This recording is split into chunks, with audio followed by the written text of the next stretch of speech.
Good afternoon and welcome to the pre-agenda interviews for Tuesday, March 3rd, 2026 for the Planning Commission. Would the clerk please read the title of the bill? Bill 139, Resolution appointing Darren Kelly as a member of the Planning Commission for a term to expire January 30th, 2030, serving the remainder of the term for a seat previously held by Steve Mazza. Bill 140, Resolution appointing David Vatz as a member of the Planning Commission for a term to expire January 1st, 2030, serving the remainder of the term for a seat previously held by Jean Holland Dick. Bill 141, Resolution appointing Diamante Walker as a member of the Planning Commission for a term to expire January 1st, 2032. Bill 142, Resolution appointing Gerardo Interiano as a member of the Planning Commission for a term to expire January 1, 2028, serving the remainder of the term for a seat previously held by Monica Ruiz. Bill 143, Resolution appointing Justin Hunt as a member of the Planning Commission for a term to expire January 1st, 2028, serving the remainder of the term for a seat previously held by Philip Wu. Bill 144, Resolution appointing Bob Reppy as a member of the Planning Commission for a term to expire January 1st, 2032. And Bill 145, Resolution reappointing LaShawn Burton Falk as a member of the Planning Commission for a term to expire January 1st, 2032. Thank you. For the record, we are joined by all members of council except for Councilman Coghill and Councilwoman Gross, but I certainly expect them to attend at some point. So with that being said, we can excuse Madam Clerk, and if all 7 appointees would be willing to come forward.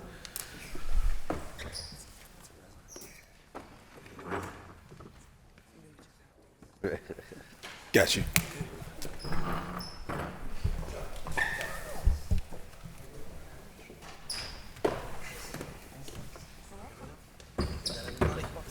Whoever sits here will have to use this mic. Would you like me to just go ahead and do it and make it easy for you? Sure. Thread the needle.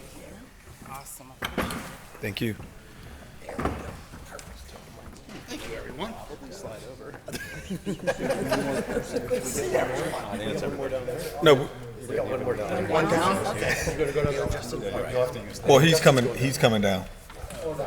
Okay. Rather than move all of us.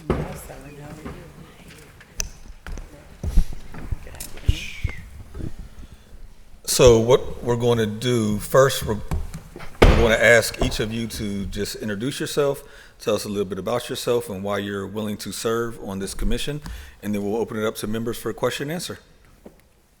Start here. The 2 on the end will have to use the portable mic. You want me to pass it down? 2. Oh, perfect. Good afternoon. Thank you for having me. My name is Gerardo Interiano. I am a immigrant to the United States. I've been in the United States. My family is originally from El Salvador, originally from Texas. I spent most of my career and my education in Texas, moved to Pittsburgh about 7 years ago. I had an opportunity to join one of the technology companies that's here around the self-driving technology industry. So we've been now in Pittsburgh for 7 years. It has been an incredibly welcoming community. We're very excited to be part of this community. I have 3 children that live in the city. We live in the city. We go to schools in this community. I have always been a big believer in being involved in your community. Right, I've had an opportunity here in Pittsburgh to serve on a couple of different boards. I sit on the Heinz History Center board. I'm on the Visit Pittsburgh board. Have had the opportunity to represent the governor on the Highly Automated Vehicle Advisory Committee and the Pennsylvania Workforce Commission. My hope is that we can begin to give back to the city that has given our family so much, to be active participants in our community. And I'm excited to have the opportunity to get to work with all of you, with the rest of the commissioners, and with the city to find ways to continue to make this city better and improve it in whatever way possible we can. Thank you. Good afternoon, members of council. My name is Justin Hunt. I was born and raised in Pittsburgh, and I currently reside in Shadyside. I'm deeply grateful for the opportunity to be considered for a position on the Planning Commission. Over the past decade, while primarily living and working in New York City and Charlotte, I've been a member of small teams that have closed transactions exceeding $1 billion across multifamily, retail, office, hotel, self-storage, and the industrial real estate asset classes. I've been trained and spend each day in the market dynamics and development challenges that the Planning Commission works to address. I'm currently a director at Elmhurst, a 52-year-old real estate development firm located downtown. Elmhurst's portfolio within the city includes several of the company's marquee properties and employment centers, developed in partnership with the local trades unions as our largest investor and sole labor provider. Elmhurst's portfolio in the city includes properties in Districts 1, 3, 6, and 8. What excites me most about this role is the opportunity to apply my career experience to the Planning Commission and to serve the city where I grew up and plan to raise a family. I understand how development firms think, how projects get financed, and where community interests and investment interests can align. Outside of my role at Elmhurst, I'm a board member of Innovate PGH. I am also an active member of NAOP, the Urban Land Institute, and the Shadyside Community Partnership, my neighborhood's newly formed community group. I'm an ardent believer in our city's potential, and I'm optimistic about what we can build together. Thank you for your time and consideration. Thank you. You can just put it here. Mr. Batts. Hello. Hi, members. My name is David Batts. I moved to the city in 2004 and have lived in the Pittsburgh area for my entire life. And since college, I decided to make Pittsburgh my home. My partner, Kelsey, and I own a home in Squirrel Hill, where I serve on the board of the Squirrel Hill Urban Coalition, our registered community organization. And back in 2021, I founded a group, ProHousing Pittsburgh, with the goal of making sure that Pittsburgh is welcoming and affordable for all of our residents. Our group has grown rapidly to over 500 members since then, and we are powered by the volunteer time of our members advocating for more housing throughout the city and for policies that make it easier to build housing. I'm excited and honored to be nominated to serve the residents of Pittsburgh on the Planning Commission because I believe the Commission plays a vital role in shaping the city's future. I'm happy to answer any questions from the members. Thank you, and good afternoon. Great to see everyone. For the record, I'm Darren Kelly. I was honored to serve the city of Pittsburgh for 26 and a half years as a Pittsburgh firefighter. Recently retired. Thank you to all of your well wishes. I received a lot of calls and gifts from all of you. I also recently served as the president of Allegheny County Labor Council, representing over 100,000 men and women from all aspects of organized labor. Recently is January, and right now I currently work for the Laborers International Union, where I handle their political affairs. I think all of you know I'm born and raised in this city. I've never left. I never will leave. Born and raised in Greenfield, moved to Lincoln Place approximately 10 years ago. I currently serve as well on the Elkasam board. What I bring to the board, honestly, is that I believe black and gold, and you all know that. And I'm excited to be here in front of all of you, and very excited the challenges of the city going forward, and just glad to be part of it. Thank you. Good afternoon, Council. I want to thank you for having me here today. I am Diamante Walker, and I'm a lifelong Pittsburgher. I'm a fifth-generation Pittsburgher. My family came here in the late 1800s in pursuit of opportunity, and worked very diligently to shape the fabric of the Hill District where I reside today. So I'm a homeowner in the Hill District. I have two daughters, and as Mr. Kelly said, I bleed black and gold, and I have a spine made of steel. And I'm very excited to serve and humbled to serve on the City Planning Commission. Many of you may know me from my tenure at the URA as the Deputy Executive Director, so I have a deep breadth of experience in economic development, housing development, governance, and community development. And so, I see the city planning entity as an opportunity to help shape the trajectory of Pittsburgh, which we indeed know needs to grow and grow in a responsible way that is calibrated and tempered by our values. And so I will say to you that I do value public input, but I am also very prudent in understanding that we have some deep challenges ahead of us that are going to take strong leaders and thought leaders who are willing to make the sacrifices that are necessary for our posterity. So this is not an easy job. I do not enter into this lightly. I enter it with fear and trembling and a lot of respect for what has come before me. The last thing that I will say is, my professional work is centered on community development. So I just started a new role at Rising Tide as their new Chief Operating Officer, and I also have a very small consulting firm that provides organizational development for community development entities that are focused on affordable housing. All Right, very good. Well, good afternoon, and thank you for allowing me to be here this afternoon before you. My name is LaShawn Burton-Falk, and as it relates to the Planning Commission, I have served under 2 administrations, have been grateful to have served. I will share that I am very excited if I receive a positive vote here today to serve under Mayor Corey O'Connor. I've worked very hard to uphold my role as a planning commissioner, reviewing legislation, zoning legislation, policy around that, amendments, and look forward to continuing to do that. Aside from that, I think that's probably about it, unless anybody has any questions. What's that? Coming. Good afternoon, council members. It's a pleasure and kind of very circular to be back here before you all. I'm Bob Reppy. I came to Pittsburgh 30 years ago. I'm not a native, but we moved here 30 years ago, interestingly enough, for the job I had for 10 years working under the Murphy administration, working in city planning. I worked in city planning for those 10 years, the last 3.5 of which I served as zoning administrator, at which point then at the end of that, I went to the last 20 years, 2 weeks ago, last 20-year anniversary at Carnegie Mellon, serving as the university architect for the university. I have a background in both planning and in architecture, having spent both time in where I grew up in Minneapolis, as well as in Texas, where I went to school. Be honest, Pittsburgh was not on my bingo card, and we moved here back in 1996, and we said we'd give it 2 to 3 years. And since then, we have had both kids that have graduated from Pittsburgh Public Schools. One has already graduated from Pitt. My wife works in Shadyside. We live in Regent Square and become kind of fast and furious Pittsburghers through that. Grew up a Vikings fan, but I actually have converted to a Steelers fan because they tend to win more. So I'm happy with that. Just as a background, I'm super excited and a little humbled to be here at the table with you. This is a position that I never thought that I would be at, especially having spent so many years at city planning, staffing the planning commission. It's good to be back before council and talking to you all. Just as a little background, besides working at the university, we were in the place right now of a bit of empty nesting, and like others on the board, I've been super lucky. Pittsburgh has been incredible to me, to our family, and as a means of getting back, I've joined boards. I'm on the board at the Construction Junction, at the Frick Environmental Center, and at the Industrial Arts Workshop in Hazelwood.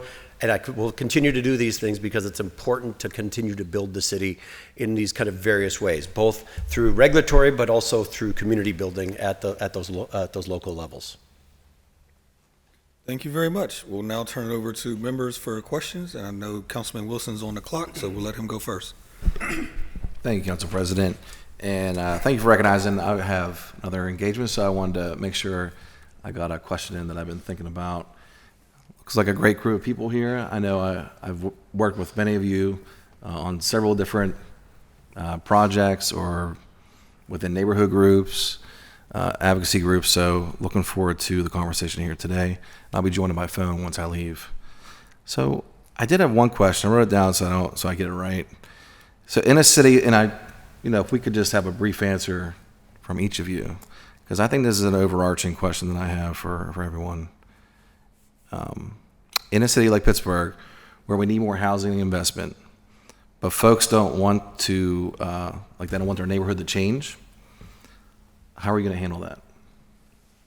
Because as we come forward with even the comp plan, the results of that are going to probably show, there's plenty of studies out there of, what Pittsburgh, needs. And there's legislation on the table right now that we're all looking forward for you all to get to at the Planning Commission. And so just briefly, if you could just describe how you would handle those types of decisions. I'll start down here. Sorry, that's fair. It's an excellent question. This is one that's been challenging for Pittsburgh for probably for the last 40 years. We have half the population we used to have. We have we have buildings that are unoccupied throughout the city. I think one of the big pushes that needs to be coming is how do we get investment in underprivileged or underserved neighborhoods in the past, right? It's working, we want to build all of the city, not just certain areas. I think in regards to where the Planning Commission can really do that and how we interpret the zoning code is making sure that we get developments that are serving all the neighborhoods, not just certain neighborhoods. Thank you. I too think that that's a very good question and a very interesting question. I think it's multi-pronged in terms of approach. I feel that in order for a community to be able to accept change, there has to be a significant amount of dialogue, and people have to understand zoning legislation and how zoning impacts and makes changes within a community. So there's, from at least those two prongs, the residents within the community, and then this body, which is council, presenting legislation that sort of blazes the path for that to be done. When communities say they want things like grocery stores or amenities, they have to understand that those amenities don't come without legislative opportunity. And with growth, change is very uncomfortable, but people have to be willing to be uncomfortable. And that's both sides of the coin, both those creating legislation and those that are going to have to live with the legislation created. I think neighborhoods need to be more diverse, whether that's socioeconomic, racial, housing typology, is absolutely critical. If you're saturating with all affordable, then a neighborhood doesn't get to benefit in many ways. If the population is impoverished, not just socioeconomically, it's impoverished from an emotional and physical perspective as well. And we have to look at what the barriers are within the community. How can we do different things through an approach of just cleaning up a neighborhood, feet on the street, enforcement if there is law enforcement need. I think it is multi-pronged, and the approach should be such. I agree. I think it's multifaceted, and I think it's sort of embedded in our DNA as Pittsburghers that we feel a challenge or a charge to ensure that when we make improvements or changes that it doesn't feel less like Pittsburgh and more like some other place. So I think it's very important that we acknowledge the emotional and psychological reality that many of us face in neighborhoods of wanting to see our neighborhoods get better, but not at the expense of things change or feeling like change is happening to us instead of with us. And so I think as leaders, one of the things that we have to contend with is how do we get rid of this notion of fear-based leadership and inject a sense of optimism and inclusion for our neighbors and our residents about how, a lot of neighborhoods have been harmed by city planning decisions. Redlining is a zoning decision. And so when we talk about wielding this power in a way that could change a neighborhood again, how can they trust us and know that that change is to their benefit? It is up to our job to do that work before the vote happens. That's why it's important to have some level of not only community engagement, but community involvement in recognizing that the community is the public, and this is a public process. It must be transparent, it must be predictable, and there must be mechanisms to say, I'm not comfortable, I want to understand. So what are the educational opportunities that can truly help our residents and neighbors understand that neighborhood betterment is what we all want. It's what we must bequeath to our children, or they will inherit many of the same challenges that we're contending with now. And so we have a responsibility to drive and cultivate change in a way that uplifts our entire city. And so it's incumbent upon us to be the kind of leaders that can build that trust and self-efficacy in our neighborhoods to reduce the fear and bend people toward the arc of optimism. Thank you. I think a lot of us will kind of be on the same railroad tracks, but what we see, we have a lot of people that have a background on this, and I come with this on a 1,000-foot type of view. I've been watching this for 50 years. We have to stop the and/or aspect. We can have both, and Pittsburgh will not be Pittsburgh by completely disregarding its citizens. It'll never happen.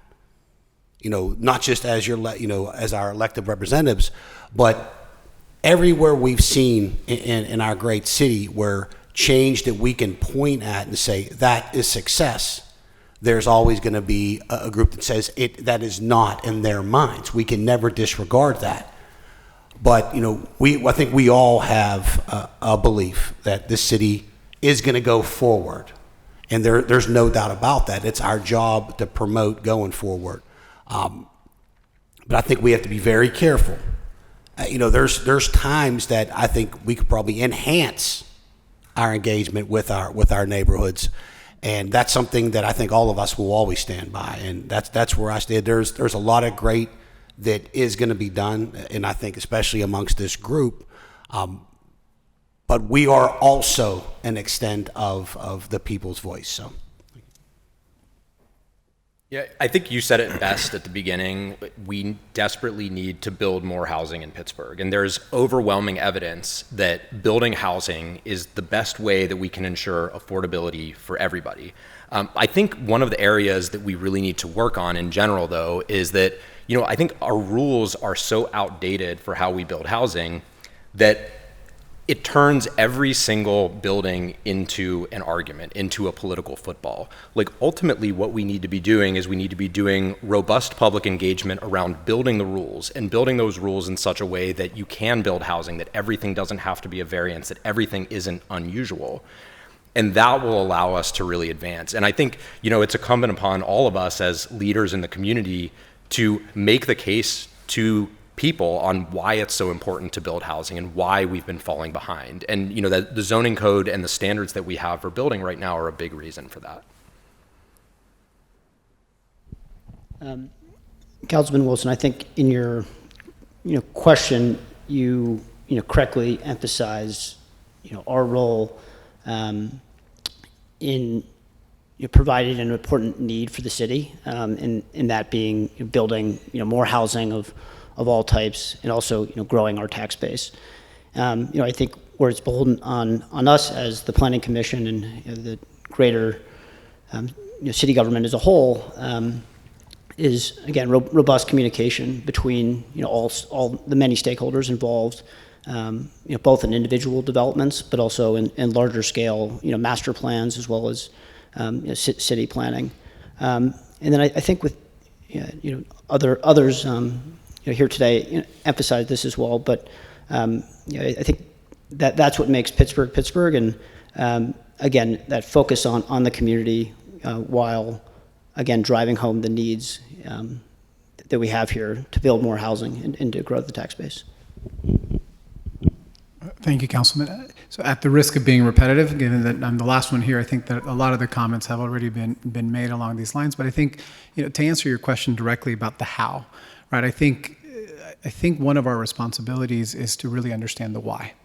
Right? Like, why is it that somebody feels a certain way, or why is it, and take the time and the effort to go out into the community, to listen to the community and understand, well, why is it that somebody is taking this position? What's the history that has led to some of these concerns, and start to understand and really, I think Ms. Walker's the one who was talking about quite a bit of the transparency side, right? Like, operate with transparency where we are bringing up the crux of the issue. I think sometimes, whether it's in policymaking or in business decisions, we go so quickly to try to solve the problem without fully understanding what is the background that led to this problem. And I think having us take the time to understand, well, why is it that somebody is concerned that the city is changing? What can we do to make sure that we address that concern? And I think you do that through engaging the community. I think you have to take the time and the effort to go visit with the various different stakeholders that are involved in each individual project and understand why is it that they are in the position that they are today. And that will be our responsibility to act as that, with that being a priority in the work that we do. Thank you. And thank you all for your answers and your approach, how you explain your approach. So appreciate your time, and that's all I have, Chair. Thank you. Thank you. Councilman Strasburger. Thank you, Mr. Chair. Thank you all for being here today and your willingness to serve in this very important role. I have a two-part question, and then that'll be it, so that we can move on to other council members. And so my question is, well, it's really two questions in one, but I'll just ask them at the same time. Given our tremendous kind of secret weapons and assets that we have as a city, what do you think is the number one thing that is holding us back to being the city that we could be, as it relates to what you'll be working on as planning commissioners, the built environment? And if there is one thing that we could do collectively as a body or in conjunction with the mayor's team, particularly planning staff and public affairs, whether that be legislative or whether that would be something less legislative and more programmatic, having to do with ongoing education sessions that could grow out of the comp plan or something along those lines that wouldn't necessarily be legislative, but engaging the community when it doesn't have to do with a specific project. What would you see that could be that would be of the most benefit to you to allow you to do your jobs as planning commissioners? So I guess we'll start over here and then work our way back down again. Thank you. I think I'm the newest resident to the city of Pittsburgh, having only been here 7 years. And I will tell you, one of the things that has been surprising to me is Pittsburgh has a lot of those secret weapons, right, that you mentioned. There's a lot of resources that are here that many other cities across the country would die to have, right? And I think one of the opportunities that you have, I think, as a community, as a city, whether it's planning commission, whether it's city council, it's this power to convene. Right? How do you bring more and more of those people, those different players, those different stakeholders to the table to have these conversations, to be able to operate with that transparency, to bring in, the corporate sector, the nonprofit sector, the foundations, everybody to really have a transparent conversation on what is the role that each of us have to play to be able to achieve whatever goal City Council is trying to achieve at that point, right? I'll give you one example. When we first moved here, we moved here in 2019. COVID started right after. One of the initiatives that I took on in my role at Aurora was we realized that there was an opportunity to get computers and devices to kids that were underrepresented, right? And so we went to the various different entities, whether it was the corporate sector, the foundations, to try to figure out how do we come and solve this problem. And how do we bring all of those different players? Because I think the city has these incredible resources, but I think there's truly an opportunity that the city and city council and the mayor's office have to convene, to bring everybody to the table, and to leverage that more to be able to have those conversations transparently, to hopefully bring about better solutions. So I moved back here about 3.5 years ago from Charlotte, North Carolina, which is a very similarly sized city to Pittsburgh. And on the other side of that, it is certainly a booming southern city, and the culture in Charlotte as an outsider, but also as a person in business, was extremely optimistic, and the city really didn't have the anchors and community assets that you, Councilwoman Strasburger, are mentioning, but the growth and the ability to build housing is a significant asset of the region there, and I saw that in all levels of people that I met that had moved there, and the benefits that growth provided to residents that had been in the Charlotte region for a long time. So, in my opinion, focusing on growing the city and growing the region, while also making housing and other real estate easier to develop will ultimately provide immense benefits kind of across across the region and for city residents.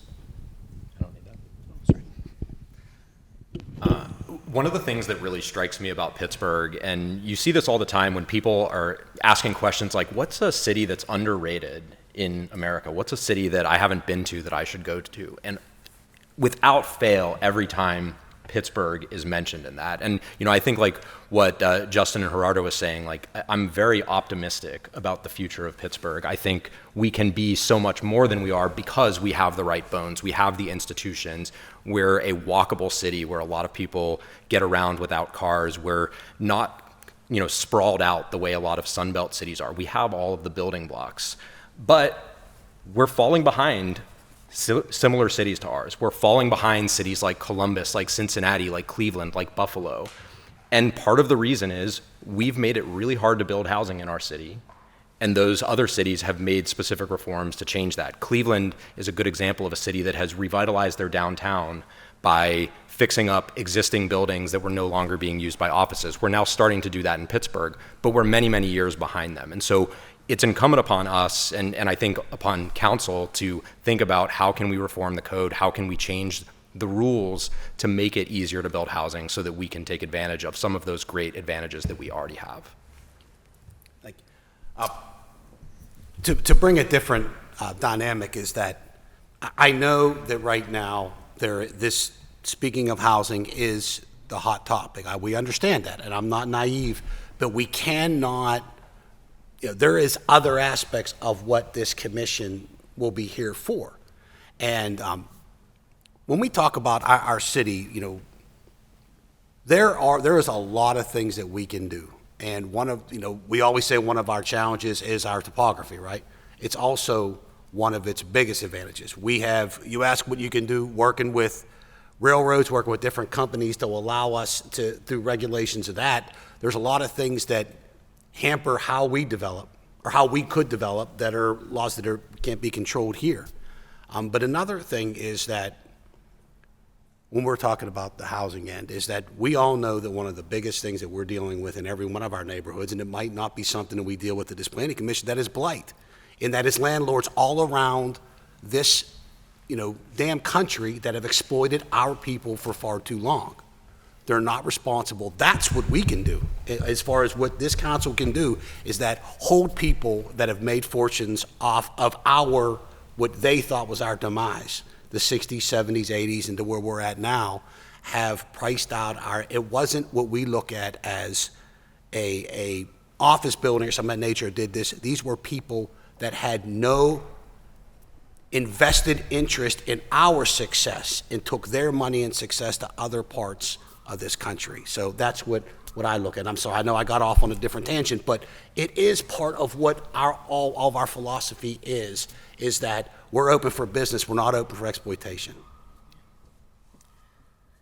So I will, one of the things I know about Pittsburgh is that we pride ourselves on quirk, and I think we need to begin to pride ourselves in being quick. And part of what is happening here is that we have a strain of protectionism, and so we are so worried about doing the wrong thing and upsetting the wrong group or the wrong entity that we lend that complexity to those who are actually trying to help us solve these protracted problems. And so I look at the fact that the governor has a very clear, succinct 10-year plan around what we're going to focus on, moving at the speed of business, a housing plan, workforce development and innovation. I look in the city of Pittsburgh, I don't see or understand the plan. I don't see or understand whether or not we know that these are problems that we own and that nonprofits, because they care more, can't do more, that we need to co-opt the market, and we need a highly functional, highly coordinated public sector, which I'll be very honest with you, coming from the public sector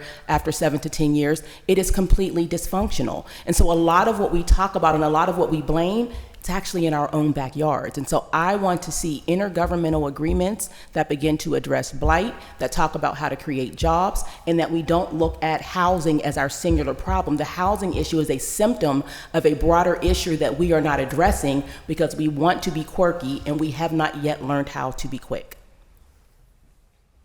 So I think our biggest asset are our humans. I think our human capital are our gems. I think that we need to look at zoning as a very important tool, a tool that opens doors. A prime example that I can share that I'm very proud of is Manchester Chateau. Riverfront in 2015, Riverfront rezoning allowed an opportunity for a community to go after and seek a very large development. That very large development was also able to work through a TRID process. That process also led to one of the things that has been able to combat redlining, which is to look at Route 65 and how that decimated a community that was formerly known as Allegheny City. With a good comprehensive plan for a neighborhood, that plan informs developers. That's the rules of engagement when they come into a neighborhood, and explains, what a community would like to see. But the first step was zoning. So listening to, having dialogue with the community. What does the community want to be when it's complete? What does it want to be when it grows up? And zoning will help to deliver some of that. Urban industrial land, now capable of being mixed use, is now attractive to somebody even as a local developer or an out-of-town developer to do some real at-scale development that really can be game-changing, transformational for our city. Then when you look at developments like that, having an opportunity to contribute regionally, it gets even more broad. Our city, we don't have the topography to go out, but density is really important. Hi there. Density is very important, and we need to look at our city as a city that has been adaptable, has been resilient, and we need to be hunters. I don't know who does the hunting specifically, and maybe it is those with comprehensive plans that are bringing large-scale developments that are saying, hey, we're open for business. We want to bring more diversified business to our city to plant themselves and be willing to be job creators, be willing to provide more tree canopy to our river's edge, clean them up, and make them viable. Thanks for the questions, Councilperson. And I'd like to maybe start with the second one, then go back to the first one a little bit. What kind of things do we need? I'm a serial permit applicant at the city of Pittsburgh. It's something of 700 applications or something like that are probably over the last 5 years sitting in One Stop PGH. And to me, it's not necessarily, I'm okay with process. But I think what we need in this city is consistent and transparent and regularized process, where I think what I hear from our counterparts throughout the city is when one project gets one kind of review process, another gets a different one that takes twice as long, or you never know exactly how you're going to be. I think that's something that we all, under this new administration and working together, can start to get to. And that gets to my second part of your question, which is this: I've been looking at cities my entire life since as a little boy, and this is we are uniquely blessed city as far as I'm concerned. We have the density of some areas. You want to live in a townhouse, you can do that. You want to live downtown, you want to live in a single family house. The opportunities are all here. We're blessed with strong neighborhoods, strong foundations, great parks and hillsides. I think what is missing, and I'm a Pollyanna, everybody that knows me knows this, is this sense of optimism, right? This idea that we can do stuff and we should be doing stuff.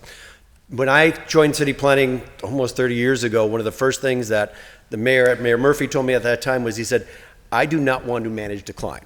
And I think that that's a really important part. And we are at an inflection point with the city right now. How can we move to the point where we can propel us from we're past the dark days. How do we move to the next great days for this? And how can we use, I think as LaShawn said best, how can we use the tools that are afforded to us via the land use and zoning codes and things like that to help propel that to happen? Those are all my questions for now, Mr. Chair. I might have more later. Thank you. Thank you. Councilor Mosley? I want to thank everyone for being here this afternoon. I know many folks across from me. I think two gentlemen, and could you pronounce your name one more time for me? Interiano and Mr. Hunt, I think are the only folks I really don't know. I know all of you in different capacities in personal life and as well as in professional life. So I look forward to this conversation because I do think this is one of the most important conversations that we're going to have at the table this year, and the work that we will presumably do together moving forward will be some of the most important work. Before I get into questions, I think that so much of what has been said, I think it is so on point with the moment that we're in. As a city trying to grapple, with the challenges of a city that's trying to rise out of, but someone said the dark days of the Rust Belt, to really redefine, what the new version is with the pressures that Dr. Walker so eloquently laid out of, and I know me and Dr. Walker have had conversations, about, communities such as the communities that me and Dr. Walker are from that want change, but also carry this generational trauma of the negative impacts of change and pushing, against that. So I guess my first question, for the entire panel is, and I get it that, the importance of a community engagement as a recovering community organizer. I know the importance of community engagement, and I will always lean to a fault in the direction of more community engagement, versus less community engagement. But I would love, to get your thoughts, because I think it's easy for us to say, oh, we just need to have more community engagement. But in a city that is currently divided, I think we need to be clear about that, and I think that's part of, the tension at this table, that some of the so-called controversy, I'm not going to call it controversy, of some of the folks across the table from me that I've gotten emails and calls, et cetera, and we can get into that, within the conversation. But, in a city that's incredibly divided philosophically, in a city where there's been, large portions of the community, particularly the community that I'm from, that has been left out of the prosperity, for decades. I would love to give folks thoughts of, how do we, do that work. And I think, I wrote down how do we, grow responsibly, because we understand, and I've been very clear, and I've been very intentional in my role as a council person, to be very thoughtful with my words, and as well as have an open door for all stakeholders, from the developer to the volunteers at the local RCO. And I believe my district has the most RCOs, and, and understand that there's a balance that we have to have, across all those stakeholders groups that fall in between, if you would like to see those as extremes. But, how do we, in a city that has generational trauma, that is divided, that has bad land use policy, or I wouldn't say bad, outdated land use policy, outdated zoning policy, in a city that is very fragmented, and then, so I think part of that dysfunction you speak of, I think, is in the DNA of a region as the most fragmented city, maybe in the history of the world, but definitely in the history of America. A county with 130 municipalities, and a county that has more school districts than the entire state of Maryland. Clearly, so obviously I want to get off my soapbox for a second, but I did want to just, collectively kind of, just wrap our heads around this moment, that we're in, that is, this conversation that we're having today is, much bigger, than this conversation. But I think this conversation is going to play a significant role to the future of the city, which I think has been eloquently stated by many of you. But we can start with my good friend, Mr. Reppy, who I go way back with, and, and you've been a great friend to the family, and when we have likewise. I appreciate the question and appreciate the time here. Thank you, Councilman. My dad has a saying, except for on your birthday, nobody likes surprises. And I think that's a really important thing about how we should be doing planning, right?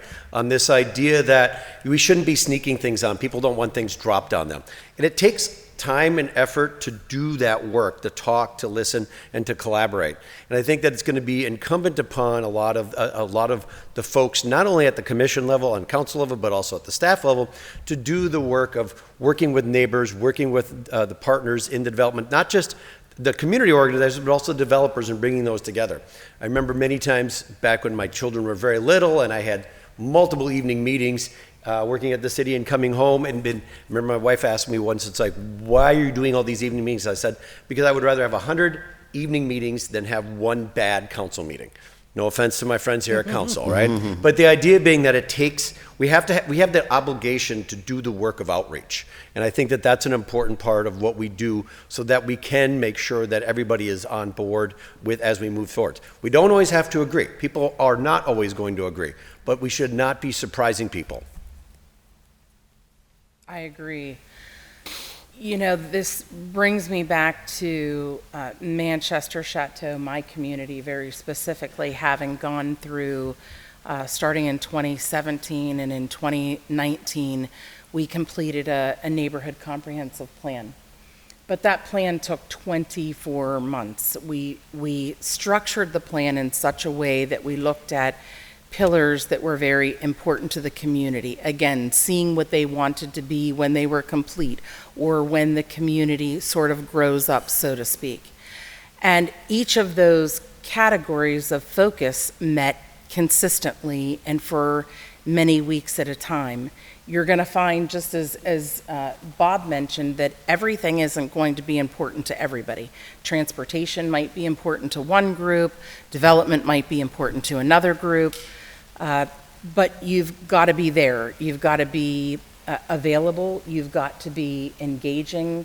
Residents may or may not show up, but you do have to give them the time and the commitment that says that what you want really is important. But then you also have to guide that process through planners. That's why neighborhood planners are very important, because planners understand process. Something that when people in a neighborhood say, I want a grocery store, I want an economic corridor, they don't necessarily know how that fits. They don't know that zoning will inform what can go where, which is why legislation is also very important. And planners are important because they take back the messages from the community and are able to analyze that and then bring that forth to the Department of Planning. And then the Department of Planning can say, okay, here's what I think we heard. And then we can bring it back to the community and ensure that's the case. And then we can move procedurally the way that we need to be able to give the community what it is that they're looking for, and it becomes a win-win, right? Council is leading its constituency base in the direction that the residents want to go in. I'm going to knock on wood before I say this because I do not want this to happen. But if we had to eulogize Pittsburgh, I think that the autopsy would say death by parochialism. And what I mean by that, I think that when we draw lines psychologically, because we've always been here and we care about this place, when other people come here, those lines mean nothing to them. And I'll give a very quick example. I had a very good friend who came here from DC, and she wanted me to go somewhere with her. She's like, I'm going to go down here and I'm going to get a froyo. And I'm like, we're Black women. We cannot go there to get a froyo. And she's like, what are you talking about? I go there all the time. And I'm like, well, I'm telling you, I'm from Pittsburgh and you're not welcome there. And she's like, just try it. I go there, I have the best experience of my life, and it completely changes how I think about living in this city as a native. The lines that are drawn for me, the things that I care about, where I think I can't go or I can't be, to another Black woman who comes here, she just sees opportunity. She just sees all these wonderful places where she can exist and abide. And it's programmed into us to think of our neighborhood, our community. And so I think a lot of what's happened is we're talking about community engagement, but we are not paying attention to civic engagement.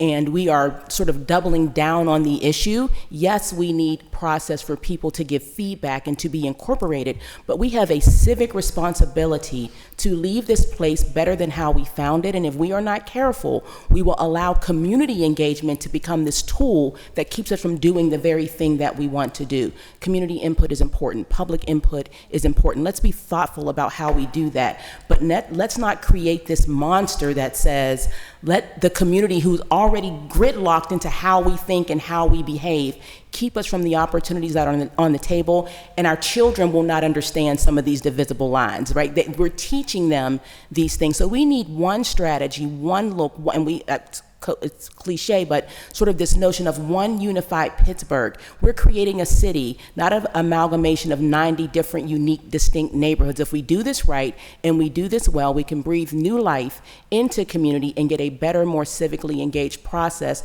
where people are less resistant and they start pushing us to do what it is that we're supposed to be doing versus us going to them and saying, give me 10 reasons why not to, when really we only want one. Last note.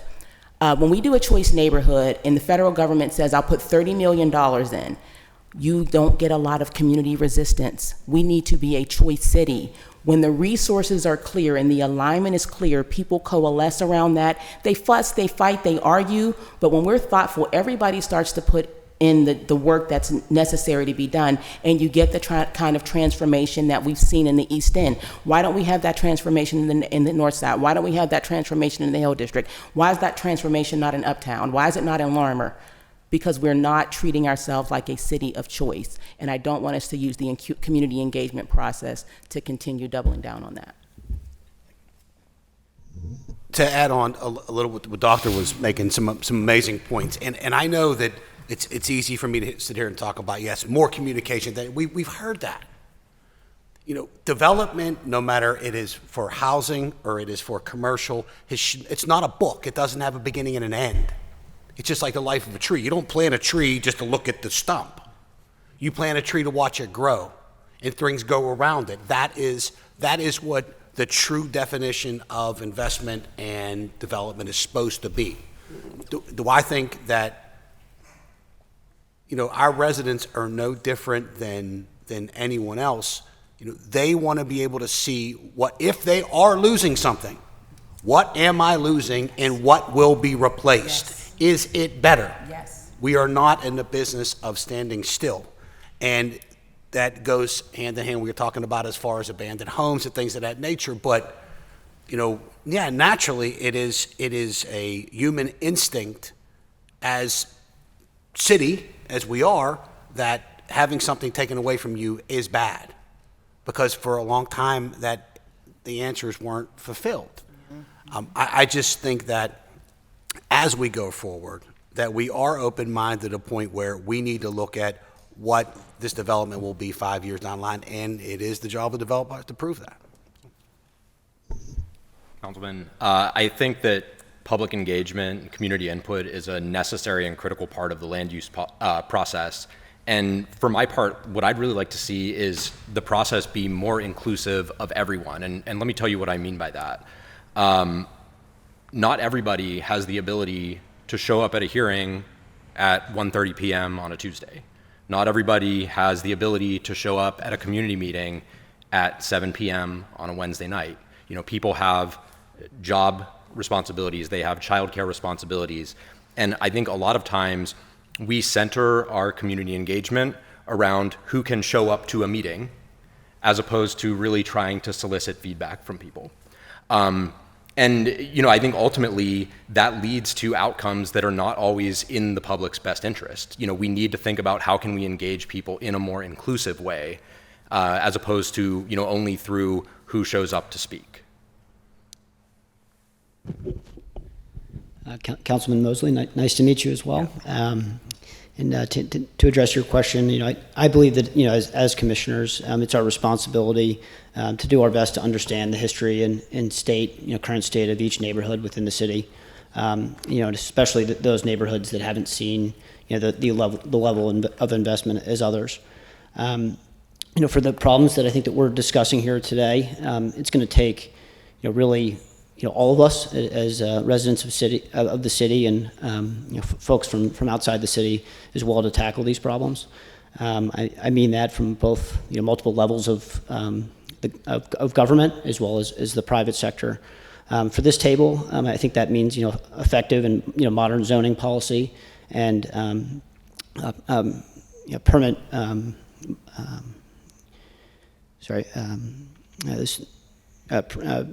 Permit reform as well. You know, I think, you know, one thing that stuck with me, you know, as I was speaking to many folks in the community as part of, you know, looking to join the Planning Commission, and, you know, one thought stood out that yes, Pittsburgh is a city of neighborhoods, and that's what, you know, in a lot of ways makes it special. But it really is one city, and we need to stop thinking about development, you know, from all sides of, you know, from the private and public sector, you know, by neighborhood and more as a full city.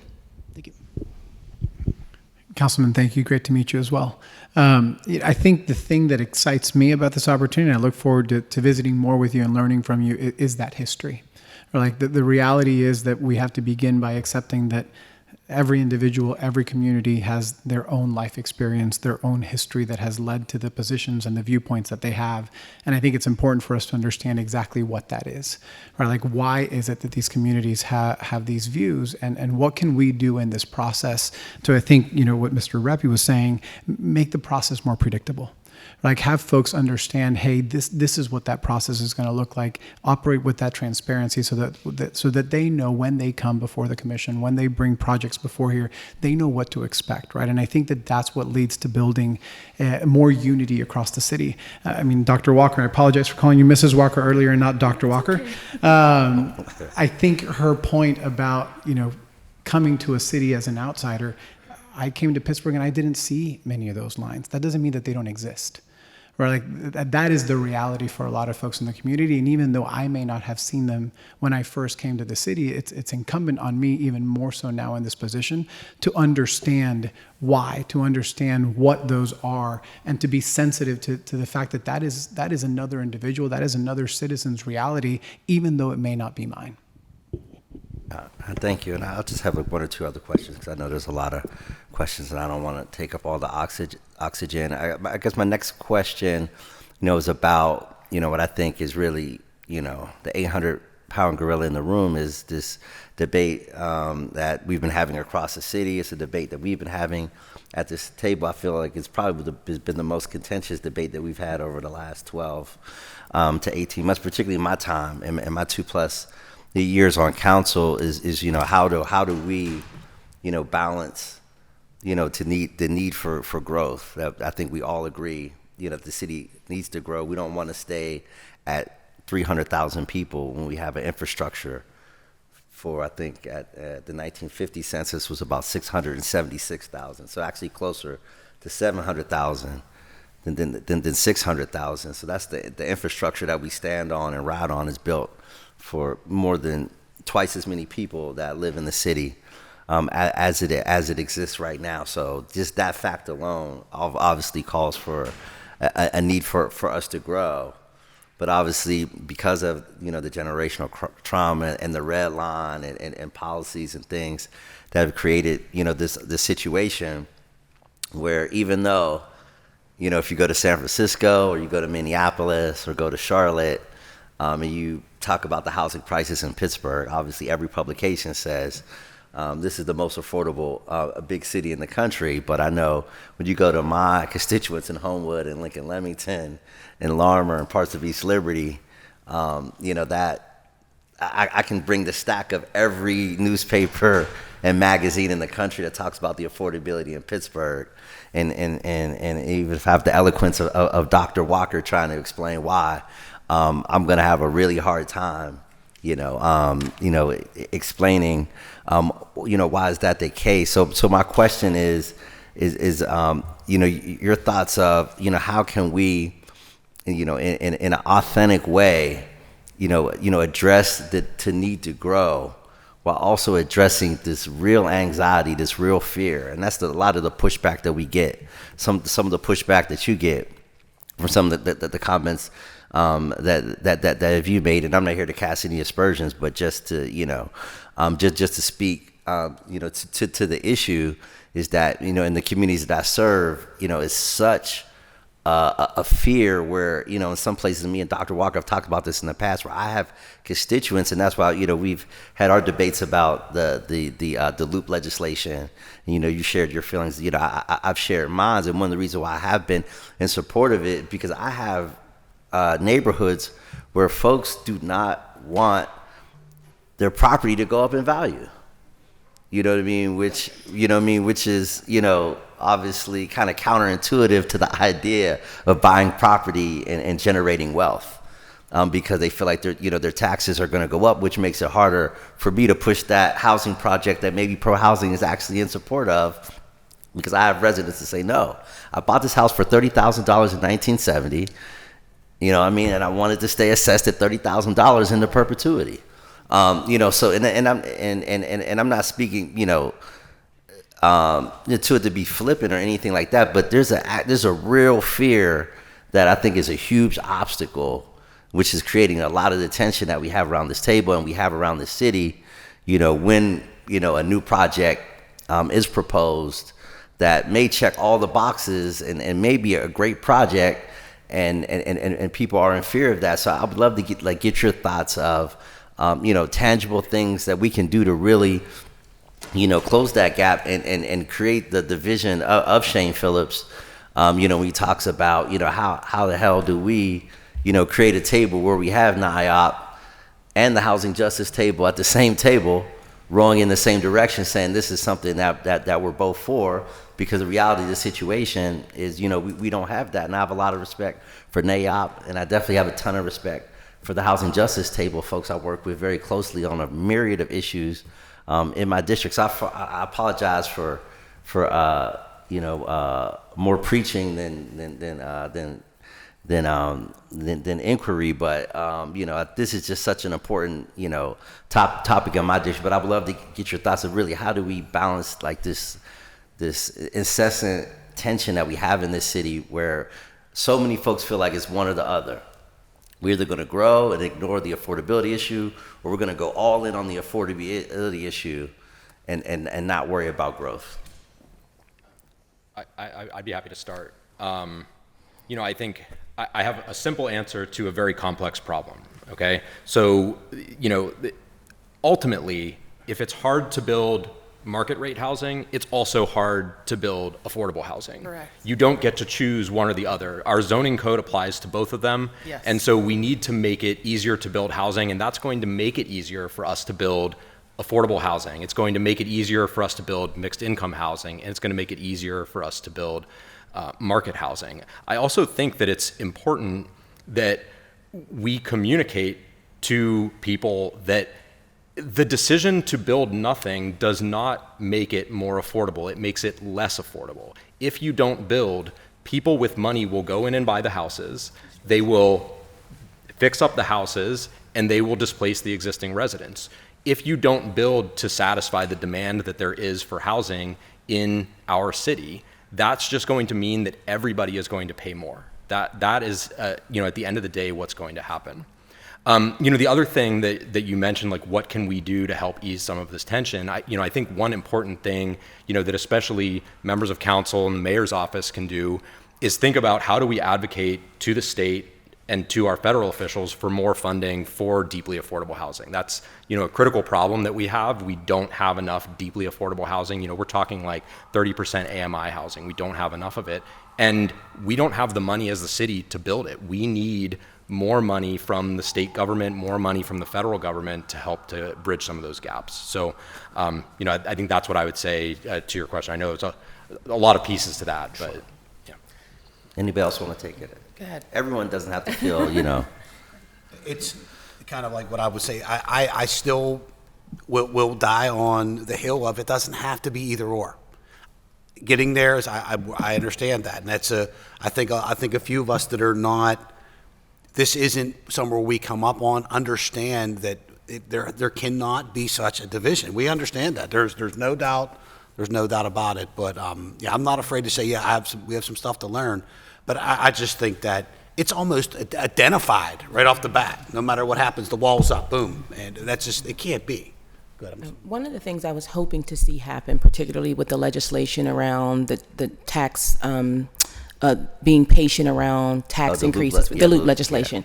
Yeah. So in neighborhoods where you have residents who are on fixed incomes who know that when their properties are assessed higher, they've now got to take a fixed income and pay higher taxes, the mortgage is paid off. One of the things I've been asking to understand is there legislation that could potentially not have that new assessed value take place until the house is sold. So the person in there is paying the grandfathered rate that allows new housing to come in to lift values for everybody. And the reason why this is important to me is because I have a house in the Hill District and I couldn't get $25,000 worth of equity to fix up my home because the assessed values of the homes near me were so low because the neighborhood has been fighting against the type of housing development that would increase values in the Hill District. So those that have been early investors, private investors, homeowners, could extract, not even to extract wealth, but to make sure that I can continue to live in my home because I can make critical repairs. The second thing that I will say is that the reason why we have affordable housing issues, we have a very dysfunctional public sector housing developer. We are talking about inclusionary zoning and all of these tools. We are not talking about the instrumentalities that need to function to be able to make those tools accessible in a way that moves at the speed of business for the private market. We don't talk about it. We're not contending with it, or at least I have not seen it. The third thing that I would say is that it's not an either or. strategy. And I do think there's a scenario where NIOP and the Housing Justice Table could sit together, but I don't think that's a conversation around housing. I think it's a conversation around wage stagnation. We are crying for affordable housing Very much because people are not earning what they need. So somebody else in Chicago who has the ability to earn $230,000 here in Pittsburgh truly believes this is an affordable city. Somebody living in Pittsburgh who is cleaning toilets at UPMC making $17 an hour, and that's not to pick on them, but they are looking and saying, how can I afford a 2-bedroom for $1,400? So it's all relative, right? We are not having the wage stagnation. So when we talk about growth and opportunity, we keep talking about, should we build more housing? Should we build less housing? Where is the actual opportunity to have the earning capacity so you can decide to buy market rate housing? That's something that Pittsburghers deserve. And again, I don't want to call it market rate versus affordable. It's subsidized versus unsubsidized. If you want affordable housing, who is going to subsidize it? Who's going to pay for it? And how do we create pad-ready sites and eliminate blight in a way that can make that more possible, co-opting the private and public sector markets? I think it's also very important that my community very specifically is suffering from this right now, a fear of gentrification, right? We've got a huge development project that's coming, and what's that going to do to my property values? And we need to ensure that we're educating, making sure that people can apply for the homestead, making sure that responsible development brings with it solar opportunity, ways for our seasoned population, which is what I call our elderly, have the ability to participate in reducing their utility usage costs by some other form of opportunity, right? And I think that we are asking developers to come in and say, this same unit that I'm going to sell for market rate, I need to build, and it's going to be affordable. And there is a little bit of tug of war, right? Because they can't afford the subsidy between that.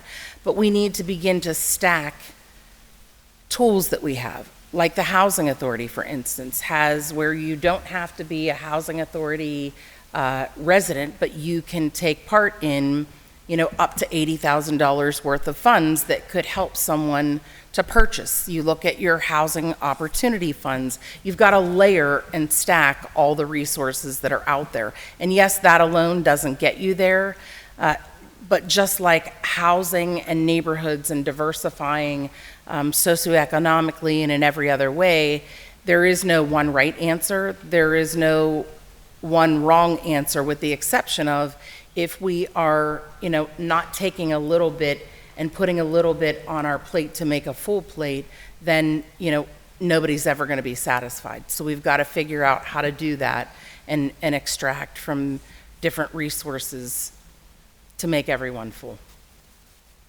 I think one of the things that I've been hearing from my counterparts here, and I think it's important to take away, is that Pittsburgh is a dense urban complex organism. Mm-hmm.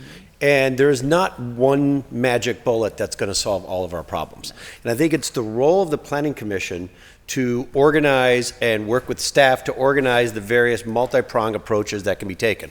What might work in one neighborhood is not necessarily the same good for the next neighborhood. And part of our role, and part of the role of the Planning Department and the Planning Commission to kind of enable that, is to identify where strategically how we can use certain tools in some places and certain tools in the other places, with the underlying goal of actually, of course, of growing the city in ways not necessarily equally in how we do it, but equally in how we get there together. I would agree. Yeah, I'll defer back to the chair to Thank you. allow my colleagues to ask questions as well. Councilman Kaku? Thank you, Mr. President. So I want to start with my friend here, Darren. Darren, you had how many years with the fire department? 26 and a half, great years. 26. Greatest years of my life. Now, I know you retired from the Labor Council. Mm-hmm. I did not know you retired from the fire department. Absolutely. Oh, well, congratulations. Thank you. And a great career. I wouldn't have given up to be a doctor. Right. Yeah, Serving the right, residents right, of the right, city was amazing. And that was probably, arguably for me, your most important role that you played in your career. However, what you did with the Labor Council over 8 years you've been there? 8 years? It was 8 You and a had half. big shoes to fill in the way of Jack Shea, but not only did you do admirably, but, I think he would be really proud of you today, looking down as to the direction you've taken and bringing in Fayette County Yes. into the mix. And now you're with the Labor Council. So Yep. I don't think anybody's been more qualified to come to this table for a position that you've never done before in the planning department, because you've worked, you've seen, and I don't know the process that the planning department takes and what you're allowed to take into account and what you're not allowed to take into account. But what's important to me, which I know is also important to you, when we have big development in the city of Pittsburgh, that it is our local labor, our building trades, and our labor unions working at these facilities and building these facilities. And again, I don't know if you could even answer that, but if even if you can't take that in the process today, I know it's always in the back of your mind. But so I'm not sure if you could factor that in when you're making your decisions or not. What's funny is that I understand that there are guardrails or guardrails, but not in society, not in my mind, and not what the American dream is. Why I say that is that, we are talking about housing, and everybody's American dream starts around where they lay their head at night, where they make their memories as a family, where they grow up, where they do their thing. But ultimately, and I agree with everything everybody said, is that will I look favorably on someone that is paying family-sustaining wages, retirement with dignity, access to health care, money going back into my neighborhood? You're damn right I will. And I don't care if it's within the law or it's my law. It's what I see, because it is very counterproductive not to have people working for multi-million-dollar developments and not even have the ability to pack their lunch.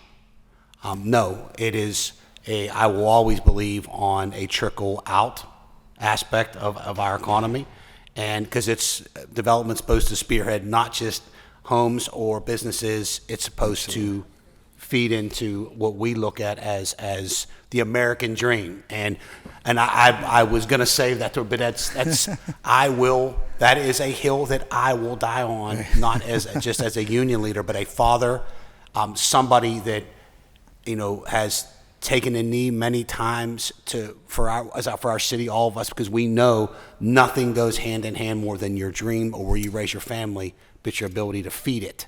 And if you don't have that engine pumping at the same time, it doesn't work. Right.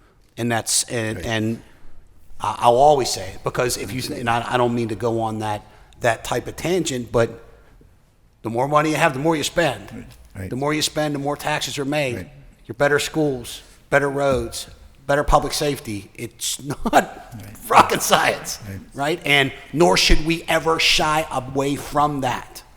And I never will. I expect no less from this man. So I I got will me tell sweating. you. I'm Yeah. sorry. I get wound up there. Sorry, it's been a while, so I went on my tangent. Let me but tell you, you could take the man from the Labor Council, but you can't take the Labor Council out of the man. Sorry So, about that, everyone. So Sorry. I expect no less, and it's just common sense. It really is. When some big developer is coming here and getting awarded a job, especially when it's subsidized, and the workforce is from Dallas. Well, they're going to go back to Dallas and spend their money in Dallas and their kids' schools and clothes and restaurants and shops and everything like that. So that's why I'm glad you're here, buddy. And I expect no less. So thank you for the wonderful career you had, Fire. I didn't realize you retired. I'm sorry, I didn't realize that.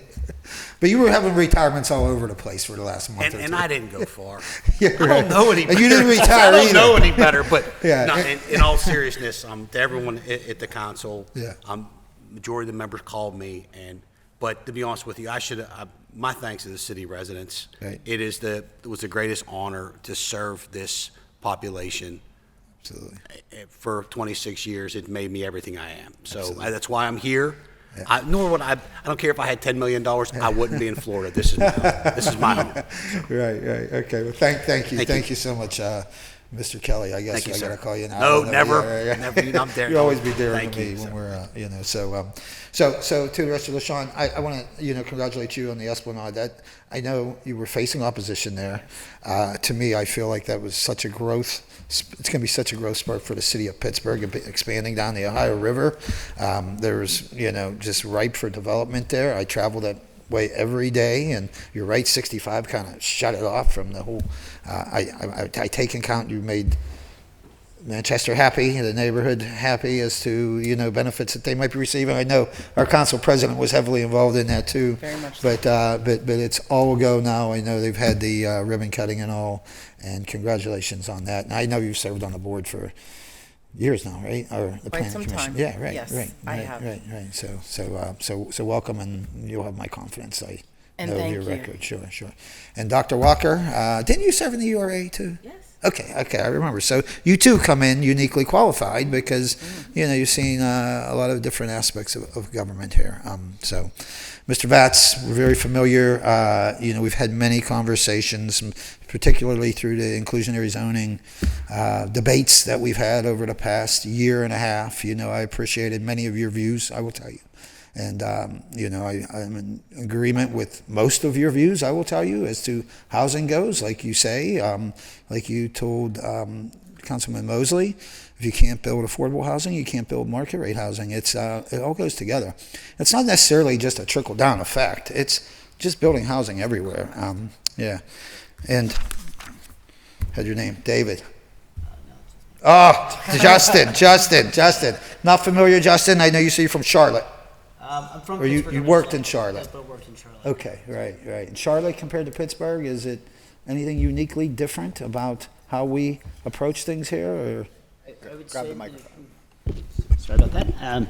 Say the city is growing by percentage points each year. Charlotte has. Yeah, Right. I saw really firsthand what that economic growth meant across the city and Charlotte society. I'd say with regards to housing policy and zoning, in my opinion, for much more housing friendly and pro housing. And I think that In Charlotte. yes, and as a result, Charlotte's seen significant rent decreases across the MSA over the past few years. And overall, I'd say there's so much positive energy in Charlotte around growth. Right. Again, felt throughout the region that, in my opinion, and one of the reasons I'm back here, this is my home, but Pittsburgh's got it all over Charlotte in terms of the community, the neighborhoods, the anchor institutions that Councilperson Strasburger spoke about. So I'm excited to be home and very optimistic about the city's future. Great. Thank you, Justin. And Gerardo. Yes, sir. Okay. Welcome to Pittsburgh. Thank you so much. You say you've been here 3 years? 7 years. Oh, 7 years. Yes, sir. You've been back for 3 years, Justin. Right. Okay, gotcha. And you're a Visit Pittsburgh? Yes, sir. Board? Yeah. I worked closely with Gerard, and they're obviously involved big time in the NFL draft. Yeah, really appreciate and it. I think they do really good work. So I appreciate the work you do there. I look forward to getting to know you better and working more with you. So Likewise. Welcome. Thank you, sir. And Bob, I wasn't familiar with you, but you go way back in government. I hear. Yeah. Yes, I do. All the way back to the Murphy administration. Way Yeah, back. Right. Yes. Good. So I'm sure you've had your hands in a lot of different avenues as far as city government goes, and have seen a lot of different From both sides, both from Right. working at the university, but also working in the Sure. city and seeing both sides of it and the benefits of both. Yeah, right. You still work for the university? Yes, I do. Oh, yeah? Okay, Yeah. good. Great. Your daughter, did you say? Just Sons. Yeah. One of the great perks from working for the city of, for Pitt, isn't it? Yeah. Yeah. Well, I'm at CMU, but it's. Oh, it's you're a- at CMU. I'm at Oh, CMU, I didn't but know yes, that. Oh, okay. the kids are at Pitt. Yeah. Okay. Great. So I just want you all to know one thing, right? When there's an important decision, whether it be housing or blight or you name it, that comes to you, we are very interested in that always. I would just ask this of you. Always, please talk to first and take the opinion of the council representative who's representing that neighborhood of whatever development or whatever it is that we're talking about. Because I stand by and I still believe that we are on the front line. We know what our neighborhood wants or doesn't want in specific, I think, more than anybody. And we are the ones that are going to be held accountable every 4 years because, at the voting booth. So, I really do feel like council members have the best perspective as to what is good for a neighborhood and what is not. And whether it's coming to the community meetings, but I just implore you to reach out and get the perspective of if it's a hotly debated issue of that council member, okay? And moving forward on any development of any type or any sort. With that being said, I want to say this. I represent the South Hills. I know Darren's familiar with the South Hills. I know you're from Mount Lebanon originally, David, so you're familiar with my neighborhoods. I'm not sure if the rest of you are or not. We don't have big development areas. There's nobody putting up 600-unit apartment buildings in my district, nobody even proposing it, right? However, we do have a lot of old schools. We have a lot of land, that's buildable upon, and we are very pro-development in my district, I will tell you. So, however, I think we're always overlooked. It's not so much city's fault. I think the proprietors, the developers, they always want to be in Lawrenceville and selling $500,000 units, and we can't walk the downtown from my district. But I now, and I credit the new administration largely in having open talks with developers now who are looking into the South Hills, because other areas are saturated, I will say, for development. And, and what's wildly popular in my district is senior affordable housing. Because we're all growing out, we're probably 80+% single family residential homes there, right? We don't have big apartment complexes. If we do, it's usually county or city owned, So I'm promoting development in my district. We don't want to become gentrified. We don't want to become overrun. But at the same time, there is a lot of room for development, and there are some good things that will be coming in front of you, I think, in the next 3 to 6 months that are going to be instrumental in my district of developers that I'm working with. So really good. I want to go back to the inclusionary zoning debate to some degree, okay? When we were going on about that debate, you obviously were in the middle of this, and so were you, David. But I always say, our city is so different. Every neighborhood is so different, right? I supported inclusionary zoning in Councilwoman Gross's District 7, which was Polish Hill, Bloomfield, and Lawrenceville. Started in Lawrenceville, right. And that was because she took me through her district, and I swear to you, we went up the street one day and back the next day, and there was new housing going up, right? It was just being saturated, right? It was, I feel like if largely credit Councilwoman Gross and her fighting the, developers, they would have knocked down every row house there was in Bloomfield and in Lawrenceville and built $600,000 condos.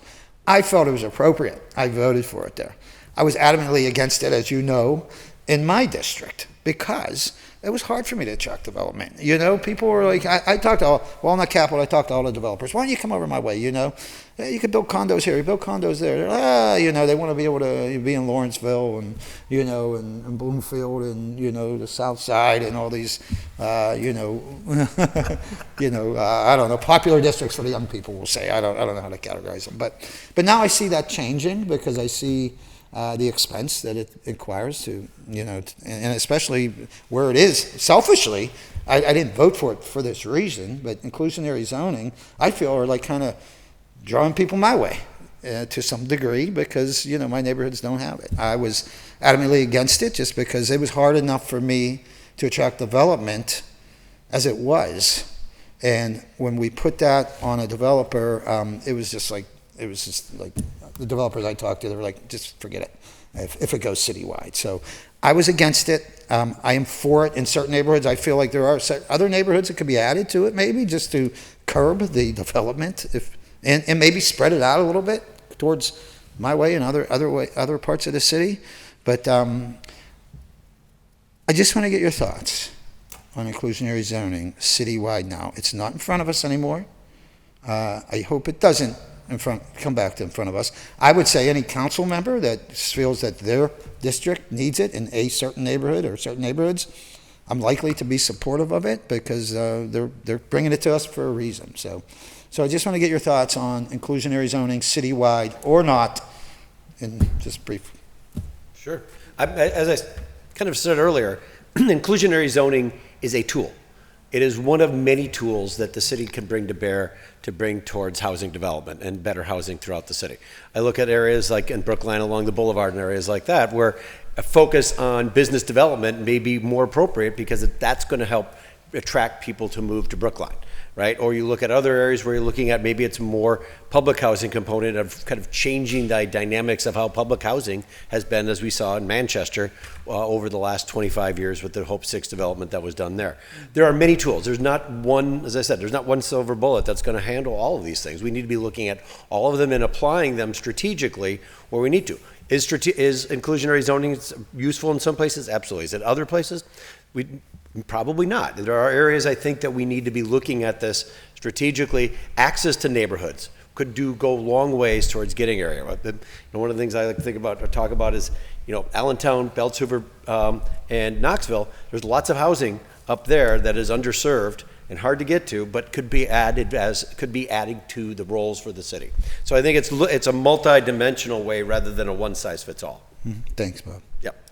And I would agree with that as well, because I am a commissioner who was in the middle of the IZ very specifically. I want to be able to convey here today that something that comes before us as a planning commission does not necessarily reflect our personal, right? And so I think that when you are reviewing as an advisory body, that's our role, we've got very specific criteria in which to do that.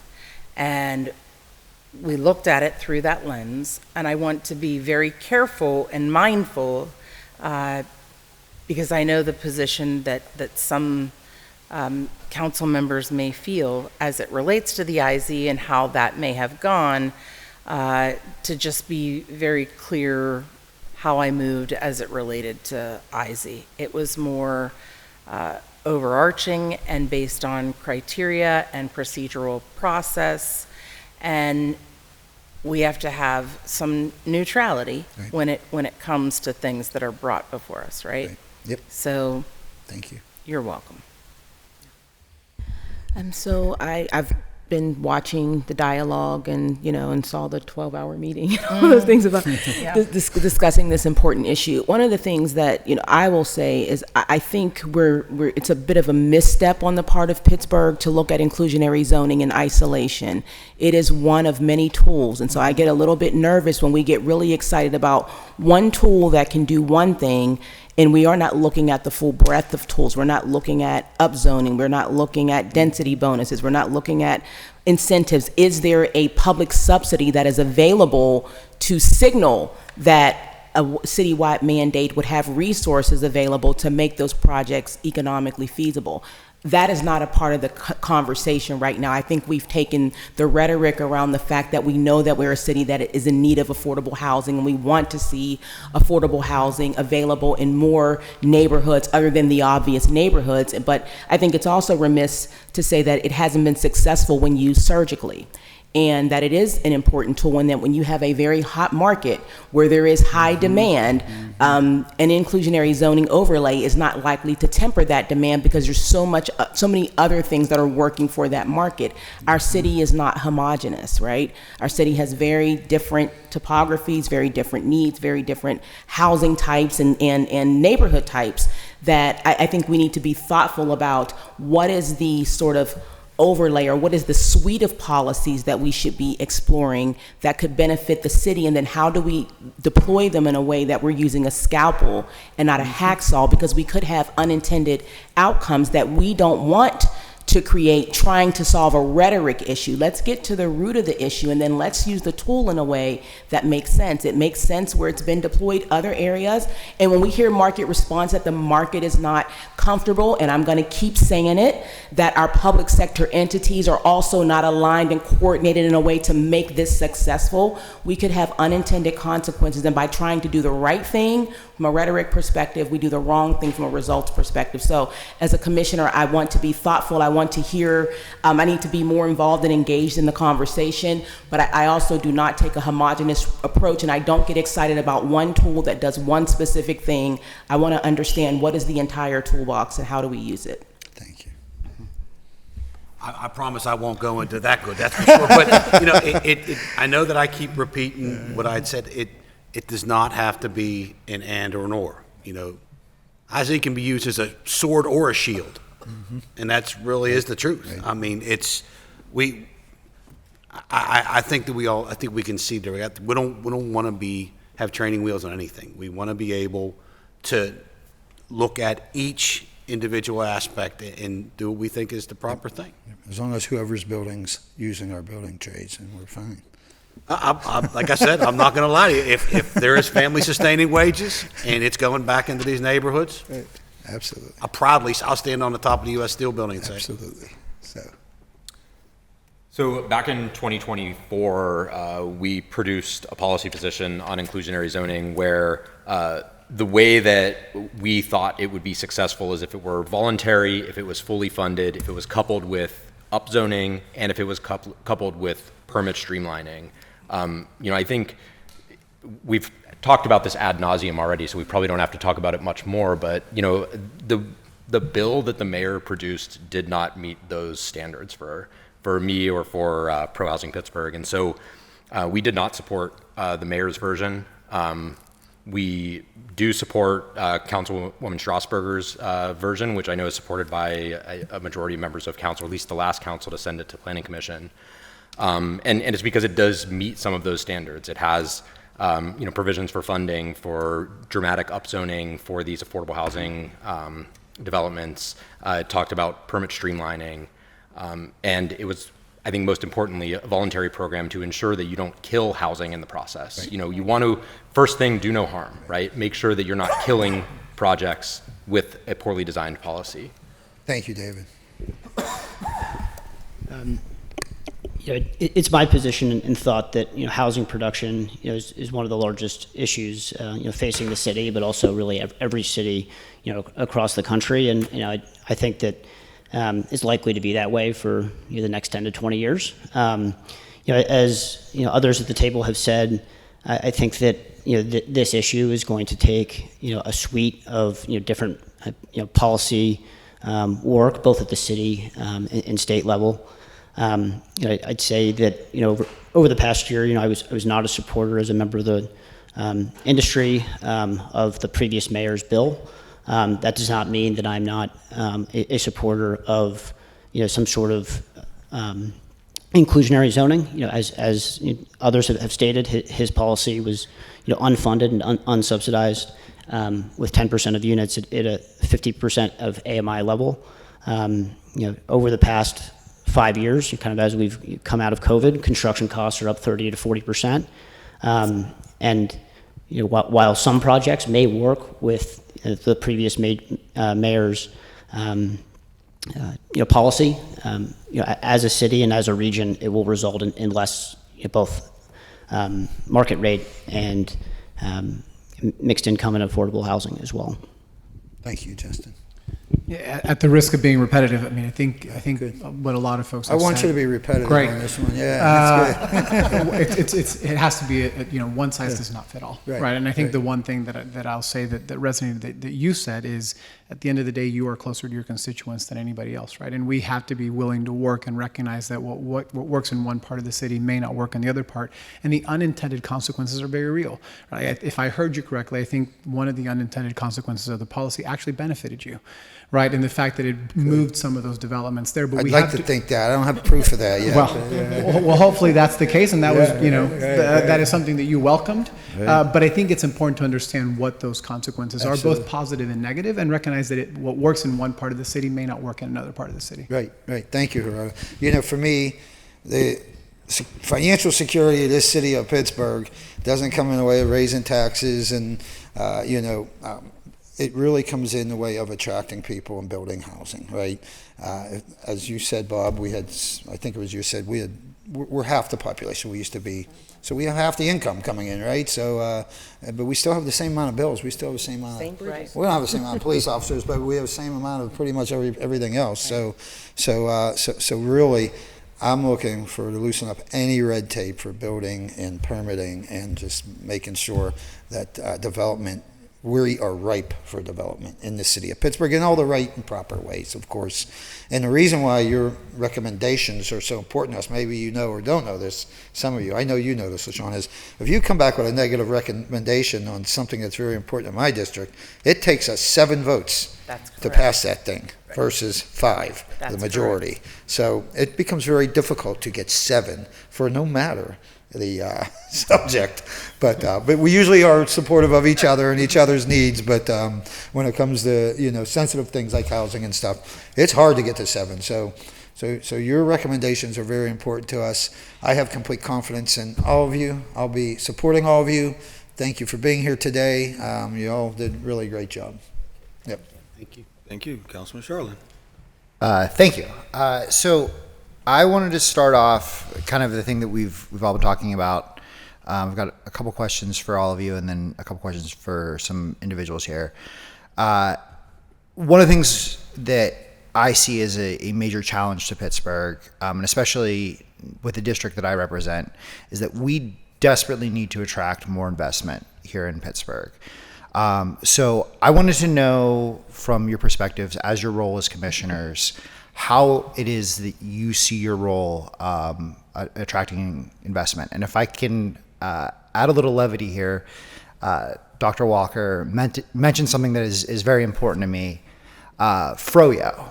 We have no Froyo restaurants outside of, I believe Councilwoman Warwick's district. But I say that to joke, but I really do like Froyo, and I have to drive pretty far to get it. But in all seriousness, in your role as a commissioner, what is it that we can do? And I want to start right here to attract more investment in the city of Pittsburgh. Sure. I think at the end of the day, growing the city is, I think, a goal that we all share. I think it's an important goal for us to continue to thrive as a great city and to support the things that we want to do and to support the residents of the city of Pittsburgh. And I think there's different ways that can be handled in different neighborhoods, as we've talked about. Everything from historic preservation districts, which can be an economic development tool, to business development through the URA. There's a host of different ways to be doing things throughout. And again, as we've said, much like inclusionary zoning, there's not a single way to do it. We need to be tailoring things for that. How we as planning commission members can make that happen is working with the planning staff. We're again intermediaries, as Councilman Cognell noted. We are advisory to the council on most things. And so we're in that role, we have a transitional role of helping the planning staff bring things to become policy, right? And our job is to help make those determinations, make the tweaks as needed so that it moves from planning and ideals to policy that can be enabled and enacted, right? So I think part of that is going to be really working hard with staff, especially with the new planning director, who I'm really excited to be working with, and the new zoning administrator. I think it's a new world for the city of Pittsburgh, and I think we need to be working with them in a way that we're not just looking at just kind of sitting back and reacting. We need to be more proactive in how we as commission members are involved in the things that come before us.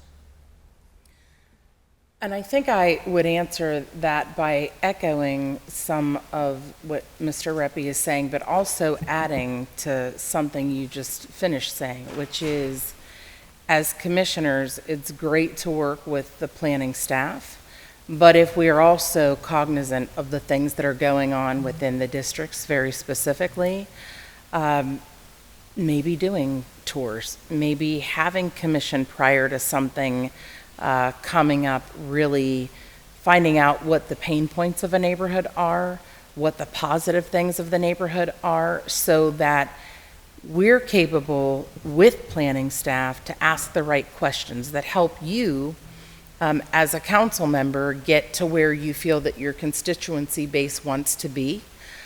And that's something that may be a missing ingredient in some of what we may have seen in previous administrations. And I'll say that maybe that's something that we have to change, right? Because we can't get where you want your constituency base to be if we don't do all of the above. So the and or, it's the all of the above. So I'll say we are a city with 6 Super Bowl rings. Am I right? All right. So I think one of the things that we need to do is, because we're talking about investment, and investment is really predicated upon what kind of market signals you're sending. And so I think as commissioners, we have a responsibility to be rational and to be predictable, right? To bring a sense of, when you're talking about attracting an investor, they're talking about taking on risk.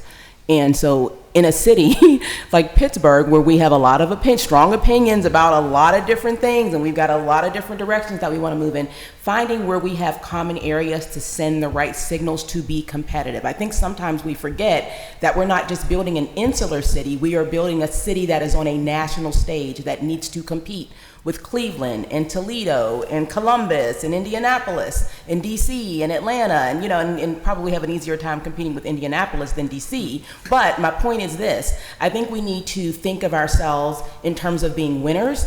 And a lot of time when we're talking about our problems, we're talking about them as though they're unique to us. Every city is contending with these types of things. It's not unique to Pittsburgh, but we need to demonstrate that we are best suited to receive and capture that investment, because if you invest here in Pittsburgh, you're investing in a winning city with hardworking people, with vibrant neighborhoods, vibrant communities, civic engagement. We're not sending those very strong signals right now, and I'm hoping that my colleagues and I can work in tandem with you to not only analyze our problems, but to look at the optimization points and get very serious and very targeted about not only saying Pittsburgh is open for business, but Pittsburgh is able to respond and react and be proactive about creating an atmosphere where business can thrive, not at the expense of people, but for the benefit of the people that we serve. And yes, that is the only one that's in the Council District 5. We're very lucky because my daughters make me go there all the time. And I'll say, I think people from DC call everything froyo, so I think that was just her way of saying. Yeah, she was cheating. You're right, absolutely. Yeah. I think it would be very, very naive for any of us not to engage the elected ears and eyes of the city. So you all know her. I mean, I talk to you all about pretty much everything. That's not going to stop. So I'll let they answer that. So go ahead. One of the things, as part of what I've been doing with ProHousing Pittsburgh for the last 4 or 5 years, I've gotten the chance to speak to many home builders who are trying to build homes here in Pittsburgh.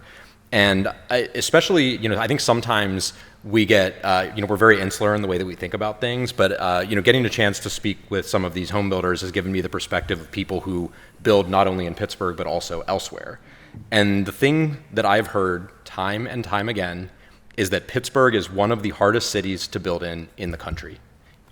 And when I heard that, I was kind of shocked. I didn't believe it because, again, I've only seen what we have here. And I think we know there are other cities where it's hard to build, but Pittsburgh is one of the hardest to build. And, a lot of times we have certain developers that maybe only build here, but there are many home builders that build all over the country. And so if Pittsburgh is too hard for us to build, then they're going to take their capital elsewhere, they're going to build elsewhere, they're going to build homes elsewhere.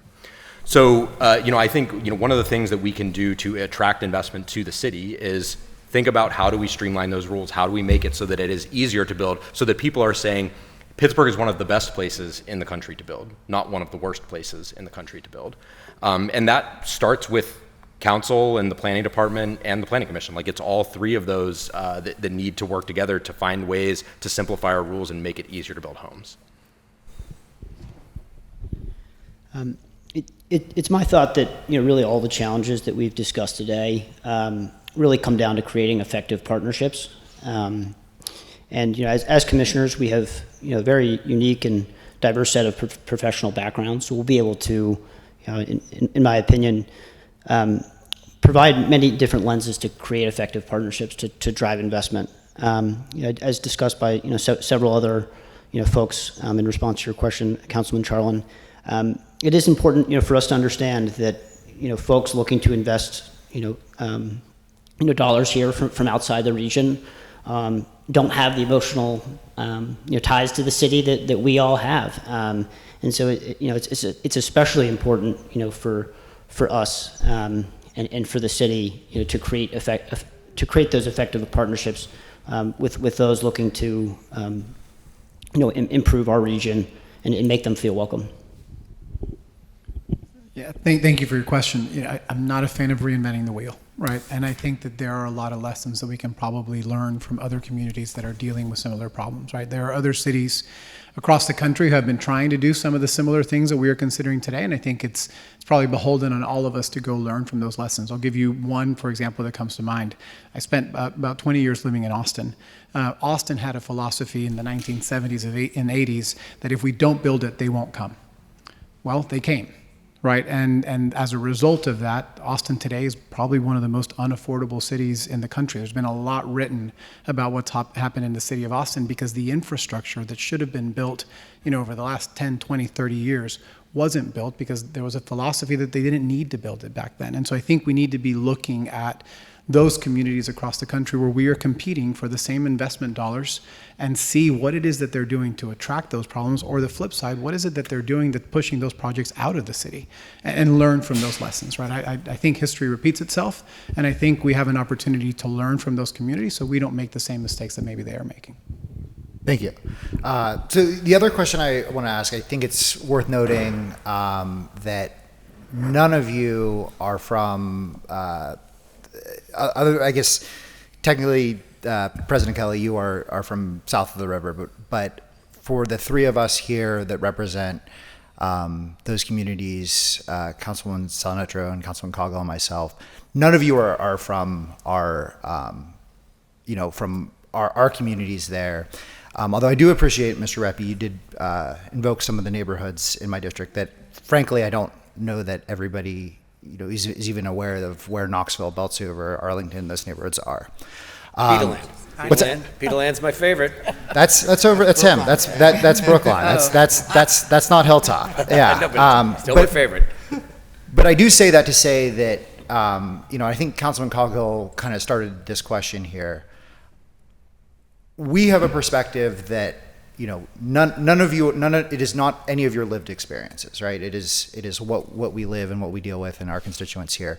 So I want to know, from your perspective, how you plan on engaging with council members and how you plan on respecting and showing that the council members have sometimes a knowledge that you don't experience, you don't live.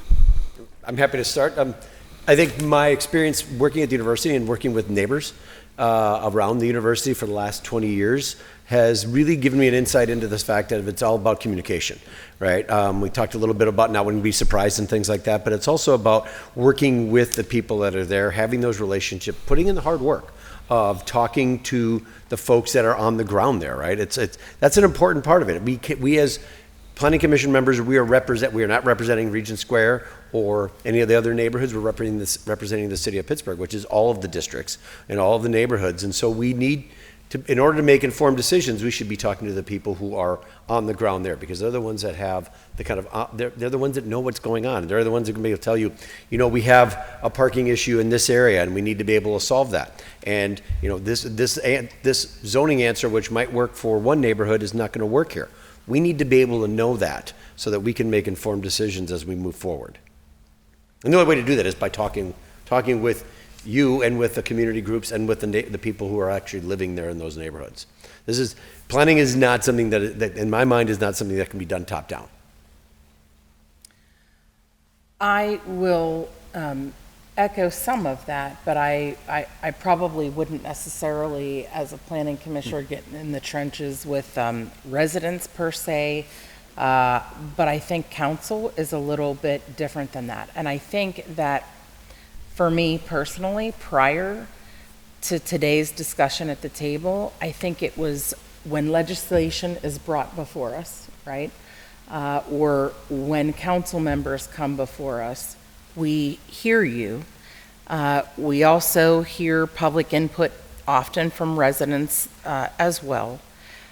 But we've never, and I don't exactly know why or the answer to this, that there isn't something, not just when legislation is brought before us, but dialogue on a consistent basis, because there are things that we really could learn from one another by doing that on a consistent basis.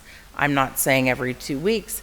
I'm maybe not even saying once a month, but maybe once a quarter, or as things are coming down the pike and you're thinking about some level of legislation that you want to bring before us.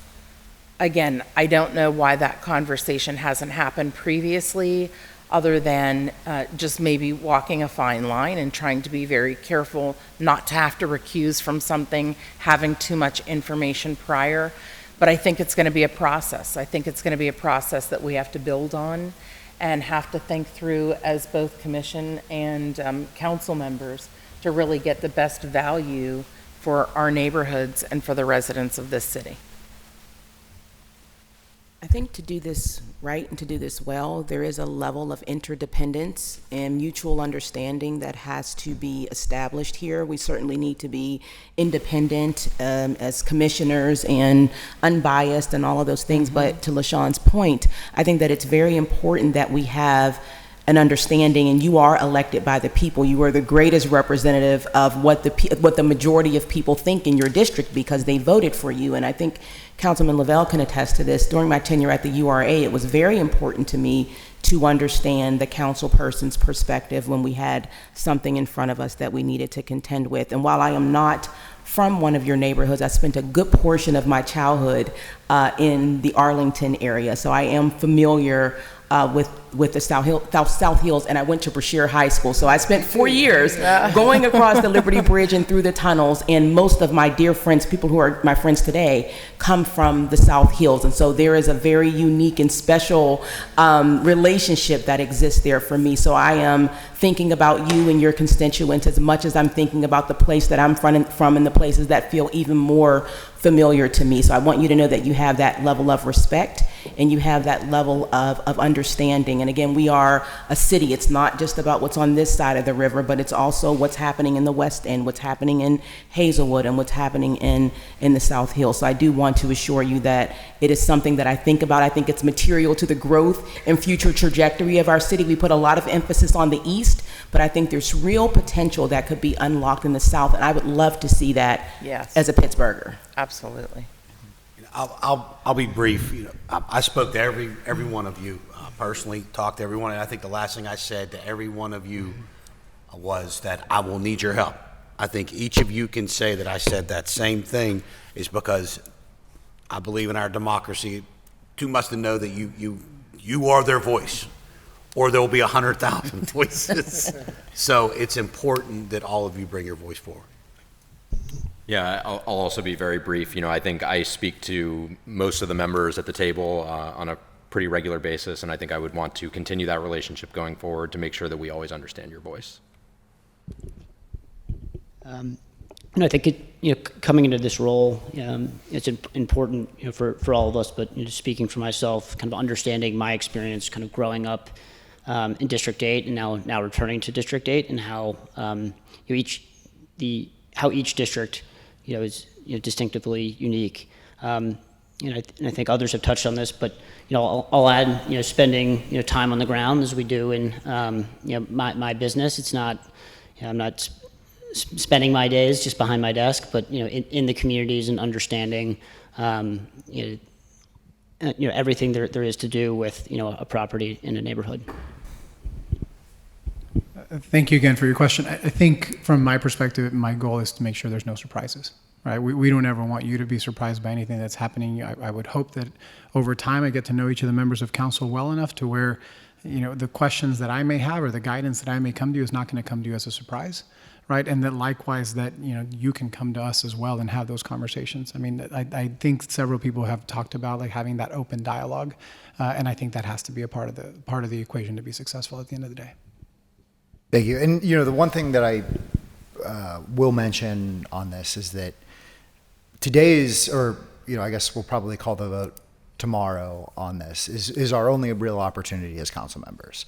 From that point forward, the mayor can remove you at any point for any reason, but we can't. This is our only check and balance. So it is really important that we are respected as council members, and that I want to hear that. I want to understand that process and where your thought process is there, because we don't get another bite at the apple here. And for council members, if we're going to be disrespected by a commissioner, then that we're stuck with that for the next 4 years. So, but with that, I do, Mr. Vatz, I do have a couple questions for you, just because, we've received a lot of letters here. And I wanted to talk a little bit about ProHousing, an organization that, you founded here, and you were the leader. What compensation do you get as the leader of the ProHousing Pittsburgh chapter? I don't get any compensation. Does do members of ProHousing get any compensation? No, we're a volunteer-led and run organization. And why do you think that ProHousing has grown to the size that it is? What is it that you think that draws people to that? There's no compensation. People come out on a Tuesday to testify. What do you think makes that happen? I think the price of housing and the rapid rise of the price of housing has become the issue of our generation. It's what everybody talks about because, I see my friends, my family, my colleagues struggling to afford housing in the city, moving out of the city because of it. And, I think that message really resonates with people. People understand that something is broken and that we need to fix it. And we firmly believe that the way to fix it is to build more housing and to make it easier to build more housing. And what type of housing do you advocate for? We advocate for all types of housing. I would say we do not discriminate. We have advocated for mixed income housing, affordable housing, market housing, townhomes, single family homes, attached homes, apartment buildings, senior homes, all sorts of housing.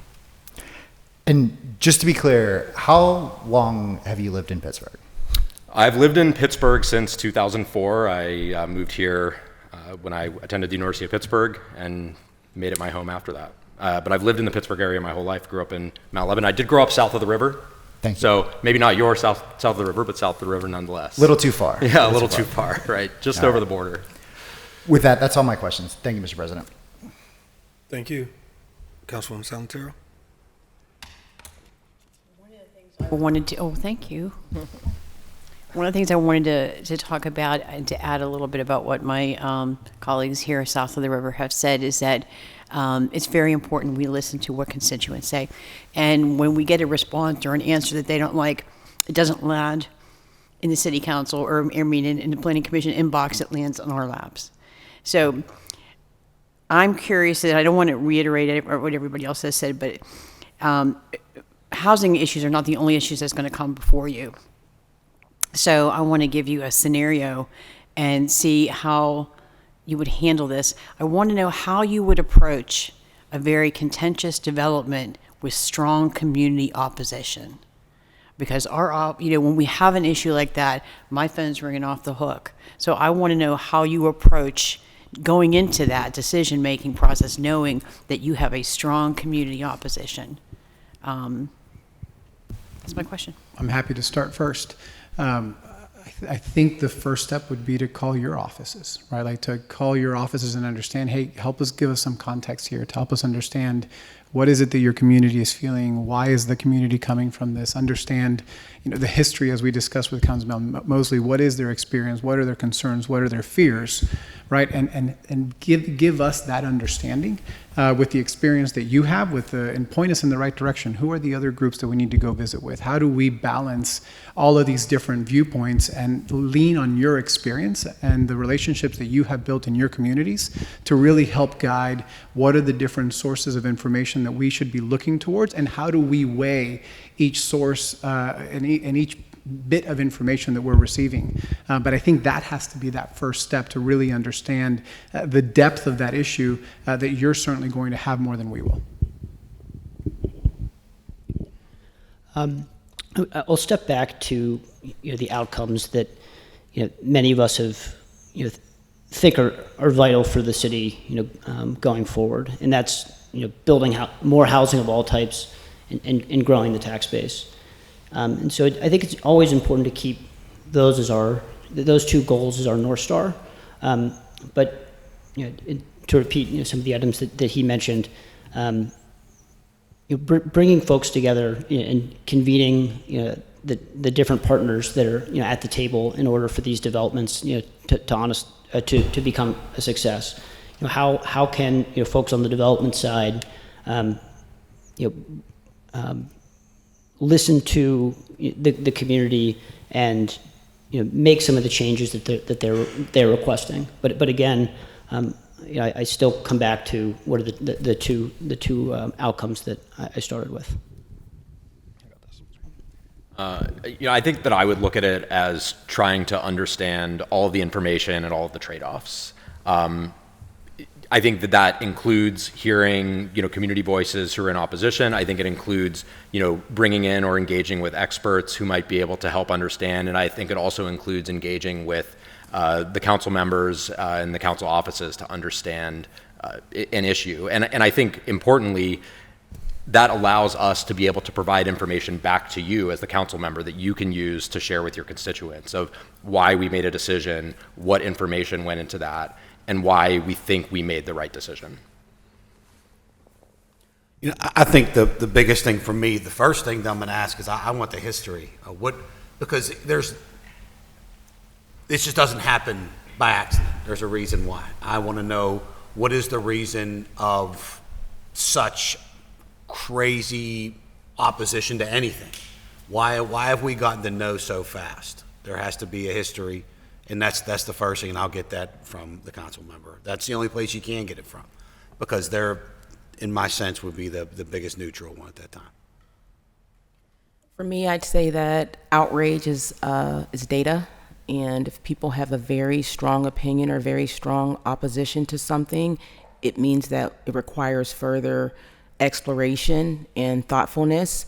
The way I think we're supposed to approach this is the code is our guide, and we are there to be fair arbiters of the code. And so what I would say is that if we're receiving strong opposition, but let's say the code says this can be done and that you are permitted to do it, this is why I think where I spoke earlier about cultivating and building this relationship, because it's one part interpreting the code, it's another part trying to understand people and what they will experience because of what we decide. And I think that's why the relationship and the collaboration and level of coordination that can happen between this body and council to understand at a high level, what are the priorities in the neighborhood. And if there's a real issue, we may be looking at it may be signaling not a response to just the project, but is there a policy change that is needed? Because we don't want to interpret code that is broken and is no longer serving people or could potentially be harmful to people and would need to be redressed. So for me, I think outrage, it's not meant to have an emotional or visceral response from us. I think we need to use it as data. And if we're starting to see patterns, trends across how communities are responding to a certain development type or partner or approach, how can we look, can the code serve us in addressing that? And then how do we work with our civic partners to make sure that we do it right and do it well and be thoughtful in our application of law and ordinance? So good news or bad news, I've had the opportunity for this to actually pop up a number of times during the time that I've served.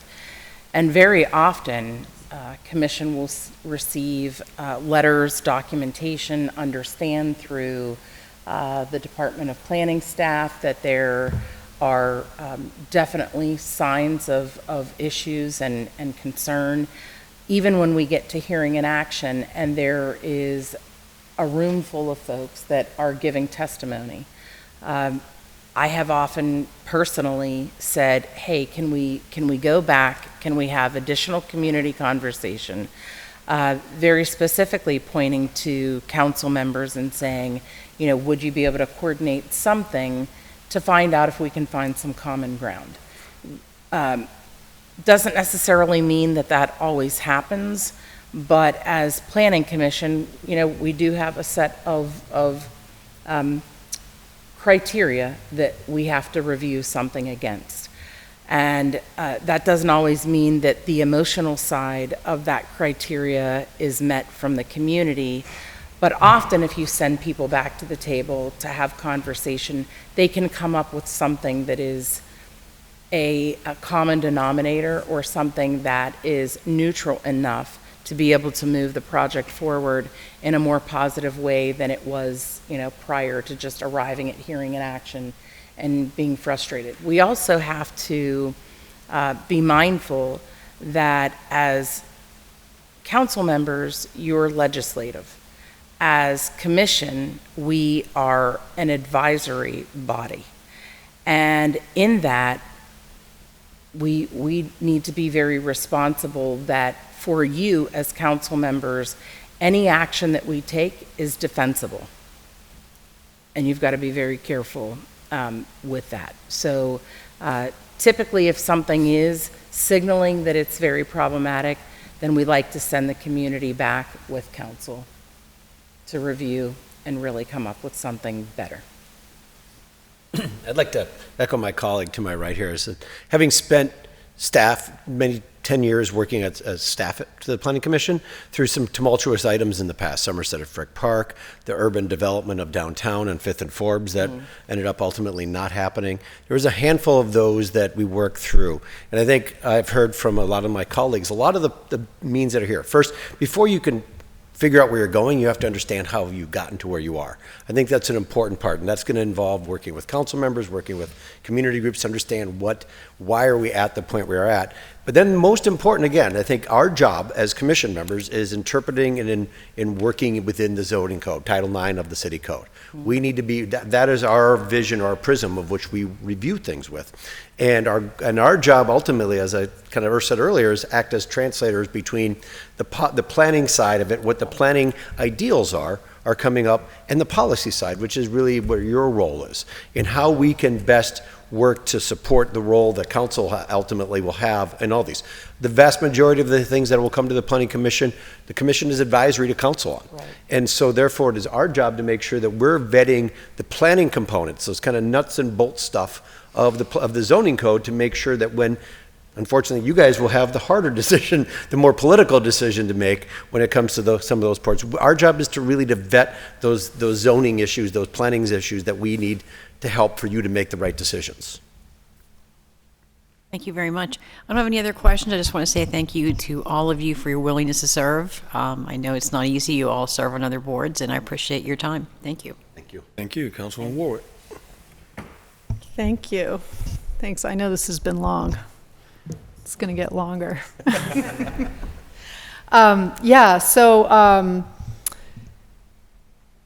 The Planning Commission, I would argue the Planning Commission and the Commission on Human Relations, when it comes to, we have lots of boards and commissions, right? Lots of commissions of the city. But when it comes to consequential impact on the lived experience of Pittsburghers, people here now, and people who will come in the future, those two commissions, right, are very important, right? So these are, I mean, not to minimize the other commissions and everybody who serves on those, so that's why I think this is such an important conversation and why all members are here for this interview, right? So at any rate, so with that, so I do have a lot of questions. I probably know this is long, but I do have a lot of questions. Not everybody has to answer all these questions. That is not, that's not necessary. But at any rate, but if you would like to, right, then I'll, of course, everybody should feel free. So the first question I have, and I'm going to direct this to Mr. Reppy, right, is when I came to City Council, it was sort of the thing that brought me into city government was a community fight over a publicly subsidized road for ostensibly CMU and Pitt, more or less, and a local development. And this road was going to be paid for by public dollars, and it was going to run through a public park, right? So this concern about development, private development in public spaces. And the reason I'd like you to answer first is that, CMU is all over the city, right? And you do actually support lots of development that does, so for example, Flagstaff Steps, right? Like that is going to enhance the park, and you're paying for it, right? But there's a difference between that and, say, a Mon-Oakland connector. So as the commission, and again, if you feel like, if it's a relevant question for you, feel free to answer, but I'll start with you. getting from one place to another, we know in Pittsburgh, it's always one of the biggest challenges. One of the great things we have is topography. One of the kind of detriments we have to getting around is topography.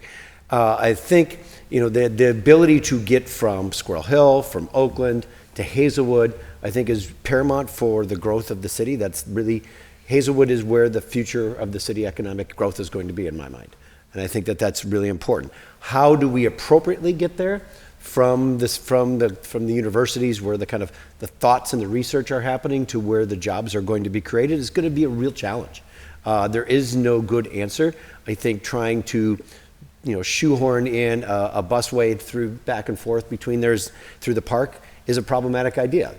We also know that Bates is problematic. There's not a good way to get there. I think it's going to be up to the kind of creative talents that come out of the planning department to do so. I think that was part of where some of the disconnect was in the last round on the Mount Oakland connector, is that there was not enough of kind of the planning and transportation component. It was seen as a public works project rather than coming from a planning perspective on that. And I think that's, in order to make good decisions, you have to go through the rigor of looking at the various alternatives. That's why, for example, federal funding for transportation takes so long, because you are required to look at multiple different iterations and then vet them. And I don't think that was done in that case. And I think it was just kind of seen as, okay, this is the path of least resistance. So you thought. So they thought for that. I think that all being said, I think that it is for the city to thrive, we're going to need to have better connections between our neighborhoods. Between Hazelwood and the south side, between the South Hills and the south side. I think all of those connections are important, and I think it behooves us to work as both council and your positions and as commission members to work with the experts, the professional planners, especially the professional transportation planners, to come up with series of options that we can look at that then work together to vet to come up with what is the best solution. Yeah, that's an interesting answer, and I think too, just sort of an extension of that, if anyone we talk a lot about parking and zoning, right? Like, we are a city that we're just adding cars and cars and cars and cars, but the reality is that nobody wants, at least not in the modern age, right? When you're moving from the Bay Area, the tri-state area, Chicago, you don't want to come to a city where you have to get in your car to go 1.5 miles, right? You want other options. So, are there ways that the commission can help encourage that? But it's interesting. I remember once having a discussion back in my city planning days with the Mount Washington CDC, and that was just when up in the CDC they were working with the grocery store had just opened, and there was a lot of kind of positive moves happening up on Mount Washington, and some of the neighbors were complaining about now that there was a parking problem. And I remember at the time, Susan Brandt, who was the executive director of the CDC, said, parking problems are not, yes, they're problems, but that's an indication that there's life there, right? That's where cars go, where people go, right? And if you want people to be in your neighborhoods, if you want people to be in your residential areas, in your business districts, we're going to have to think about how we deal with cars. And I think we need to do a better job of that. One of the kind of the big hindrances of the zoning code that we have, that shame on us, we're back in the late 90s and early 2000s, we didn't quite fix right, was what's the right requirement for parking? Doing it on a per square foot basis, X number of building yields X number of parking spaces, is an outdated and frankly suburban model for how we deal with parking. And I think we need to be smarter. I know we can be smarter on how we deal with parking than just using formulas. You should be on the parking authority board. Does anyone else want to jump in? Okay. So the next question. You did a great job. You be you, brother. So the next question I have is around industrial development, right? So my neighborhood just is engaged. My neighborhood, Hazelwood, which I represent, is engaged in in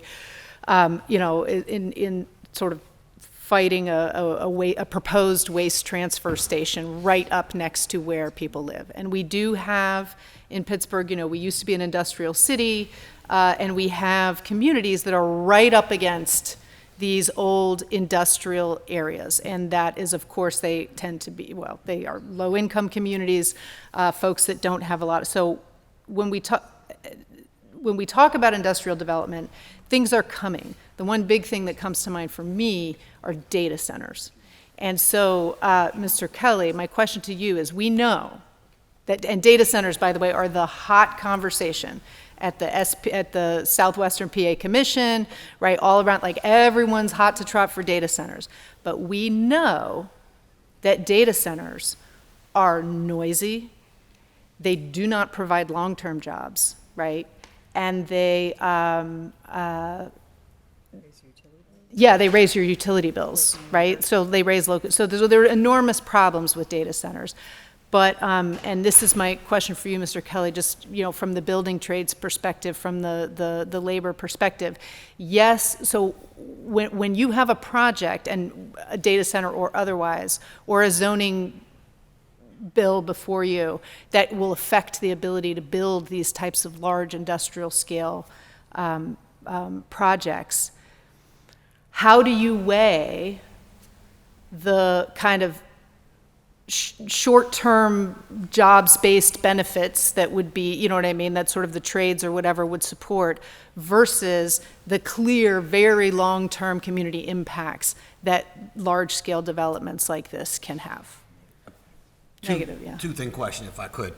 As far as the data center, we clearly are following the vision of our governor that data centers need to start to take a self-sufficient approach. No doubt. They need to power themselves, whether it's through cogen, whether it's through, that is a talk of the future, no doubt. We're seeing it now. 5 years ago it was a different argument. Now what we're seeing is that needs to be. All right, on the aspect of industrial, it is a sad reality that a lot of what we recognize as brownfields we're seeing is, very impoverished areas. No doubt about it. They go hand in hand, not just here, but also in what we're seeing throughout the Northeast. We have to be able, as a planning commission, to promote things as far as infrastructure prior. That has to be, whether it is through federal dollars, we have to make those areas that went to nothing to become more attractive. And as far as being attractive, we have to provide for the utilities. What we're seeing down, we talked about Hazelwood Green. Not too long ago during our time, remember that was always one of my pitches, is that I learned how to ride my bike across from that. That's little people's play area. That was my home. My family worked there. But with that being said, is that as hard as that can be for people to realize that there is the ability to grow in areas like that. It may be just in our area, but we look all down the Mon Valley. As a planning commission, we do have to have, we say, the foresight to promote funding to come in for new sewers, for roads, to make it more appetizing for people to grow, just like we did in Hazelwood. I would look at that. I know what you're going through down in Hazelwood with the industrial site. Is that where the waste management end down there? That becomes a public health issue, which is a whole different topic as well. Anyone else? No? Okay. All right, so my next question is around RCOs. RCOs, it has been a controversial program, right? We have, in some communities it's very successful. In other communities you have multiple RCOs. In some communities you have folks who feel like their RCO does not represent them. That is often the case with CDCs. And while CDCs and RCOs are doing the good work of often, right, developing the community and often maintain, or certainly in Hazelwood, of maintaining affordable housing, right, existing housing and keeping it affordable or fixing up blight, there is also this concern oftentimes in the community of like buying up all the property, you know what I mean? Like there's no chance for the folks who live there.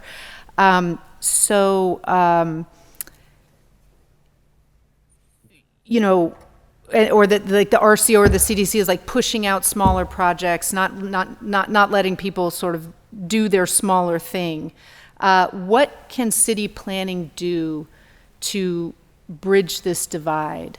And, you know, to ensure that there's opportunity for individual community members without leaving those emerging markets, I would call them emerging markets, like open to just speculators who are going to come in. So generally, the registered community organization in concept, I think, is a great thing. But as you've already mentioned, it could be the thing that parts the Red Sea, right? I mean, sometimes there are multiple within a community. Sometimes they don't always have the exact same vision, and it makes it very difficult. I can speak from experience in Manchester Chateau. We have 7 organizations, 7 nonprofits that have collectively come together to be the RCO. And they range from, you know, a community development corporation, a fraternity foundation, to an organization that deals with social determinants of health, all the way down to a charter school. So I think that it is very important to see the foundation of the RCO before you can say whether it's a good RCO or not. In terms of RCOs squeezing out, and again, multiple in a neighborhood, I think that we have to be careful and mindful to create a level of collaboration, and that everyone doesn't get to be one. It's not like the Tootsie Pop, you get one, I get one, he gets one, she gets one. I think that if we're going to foster collaborative nature, and particularly for the health of a community, we've got to be very careful to be able to have one voice, not one opinion. We can have multiple opinions, diversified opinions, but we have to kind of move a community forward with one voice. Neighborhood plans are very important. I think that neighborhoods that have neighborhood plans and that have RCOs have been a little bit more successful, at least from what I've seen. I try to stay out of other neighborhoods' business, same way I'd like other neighborhoods to not necessarily come, I mean, because they're different, right? They don't all do the same thing. They're not all, some are looking for housing, some are looking to create economic activity in districts and all of the, I think it's a loaded question. And what's that? Oh, okay. You know, I think it's a loaded question, but in concept, I think that having an entity that can really represent where a community is and where a community wants to go is great. But not if it's all over the place, and not if there are 10 of them and 10 of them are at war. And then it leaves the job for council. I think Councilman Lavelle can attest to this, that it leaves the job for council feeling like Twister. Who's on red, who's on yellow, whose word do I believe? And it's not that anybody's a liar, it's right. There's 3 sides to a story. There's, you know, A's side, B's side, and then there's the truth that's in between because you're not emotionally attached to it. So I think that you have to look at the makeup of the RCO and the intent of the RCO, and really what guardrails are put on those particular RCOs. How Planning Commission needs to look at an RCO is very much so like it would any other resident within the city of Pittsburgh as it relates to their community, which is your voice matters, give your testimony, let's hear what's beneath and what's within that testimony, and take it for very specifically that, but weighting that based on the criteria and policy that we have to work within. Okay, thanks. Anyone else? Yeah, I can speak from Thank experience. Yes, I can speak from experience in just from my I guess my day job working through the university. We have 3 different RCOs that impact Carnegie Mellon, 2 from Oakland and 1 from Squirrel Hill. And I think where my experience has come down is the benefit in that is because we have 3 different ones. All of our RCO interaction at the university is organized and managed through the planning department. And I think that makes a significant difference in that, because what that means then is that we're having professional planners kind of representing, setting the meetings, doing things like that. And I think that could be an instructive model without committing too much of staff's time. But I think it's an instructive model where you have that layer of the professional planner that's working as the kind of conduit between the neighborhood group, the RCO, and maybe the non-RCOs to get to where the planning commission comments come into effect. I think what's most important in dealing with RCOs, as with anything in approval processes, is creating a completely visible and regularized process. I think where we run into problems with RCOs is where we say, okay, we need to do this, and then they drag their feet on getting a meeting set up, which means that the public hearing, which can't happen for 30 days until after the RCO meeting, now all of a sudden is getting pushed out. And it can be used as means, when it's used as a means of obstructionism, I think that's problematic in regards to, it undermines the ability of the RCO the rest of the RCOs to have legitimate voice, but it also then it also challenges the process, and nothing complicates for, like I said, running permits, 700 permits running from the university over the last 5 years. Nothing makes us more frustrated as when we have process that we don't anticipate that comes into play. I think regularized process that we know and that we can expect, I'm fine with that. It's when the things that come into effect that are kind of from left field, again, the no surprises for my dad. It's like the no surprises rule is where we're trying to look, and I think ultimately that will help development in the city in general, is to create a regularized, understood and transparent pathway forward for projects. But I think, I'm going to add one more thing here. I think where RCOs were birthed was that there was a desire to make sure that community voices had the opportunity to be heard. And some of that gets convoluted with, maybe different factions within communities not necessarily seeing things the same way. But again, I'll go back to plans. Neighborhood plans are very, very important, because typically everybody comes out, not on every single issue, but on the pillars. You find that people that care about development come out on the development. People that care about transportation come out on the transportation. And when the community is then asked to look at this codified document that says, here's where we are on these issues, I either like it or I don't before this thing is adopted. And am I willing to live with this? Even though some of these issues are or are not important. I think that should be the sort of North Star or the guiding force for a community. That also signals to developers and other folks on the outside that these are the rules of engagement to play in our neighborhood. Lawrenceville did that fabulously, right? They had Lawrenceville United and the CDCs, and the plans were just very robust and extremely intentional. And I don't want to say scrap the RCO and just go with a neighborhood plan, although that wouldn't necessarily be a bad idea. But what's that? And neither did we. Right, I'm sorry. And actually neither did Manchester Chateau for a very long time, because we worked for 24 months on a plan that everybody got to be engaged in, and it was door to door, and it was meeting after meeting, and it was we didn't leave a stone unturned. And maybe today, if somebody moved into the neighborhood after the adoption of 2019 and they moved in the neighborhood in 2022 and say, hey, well, I didn't give that input in the plan, maybe you're right, they weren't involved in it, but are there things that they can live with? And then that also allows a community development corporation or the city or our councilman to be able to drive activity to and through the neighborhood based on the desires of the community. And you can always revert back to, well, I don't know what's going on, but yes, you do, because you made that decision, and this book says that you did, right? And that's how we move activity forward. Well, that is a perfect segue to my next question, which I'm going to ask everybody to answer. We'll just go down the line.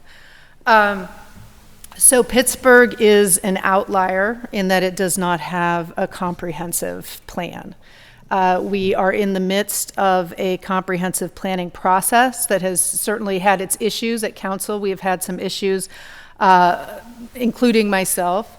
However, there has been some very positive work done, especially in the kinds of questions that this comp plan has explored. So there have been these really great kind of citywide meetings. I've been to these meetings. In my opinion, right, my criticism of the comp plan work is that it has not engaged enough of the people, right, that I would have liked to have seen more engagement. So, and maybe I'm coming from representing Hazelwood, which is one of the few neighborhoods with a neighborhood plan, right? So this like deep dive, like engagement with, 1,500 people across a very small, a relatively small community.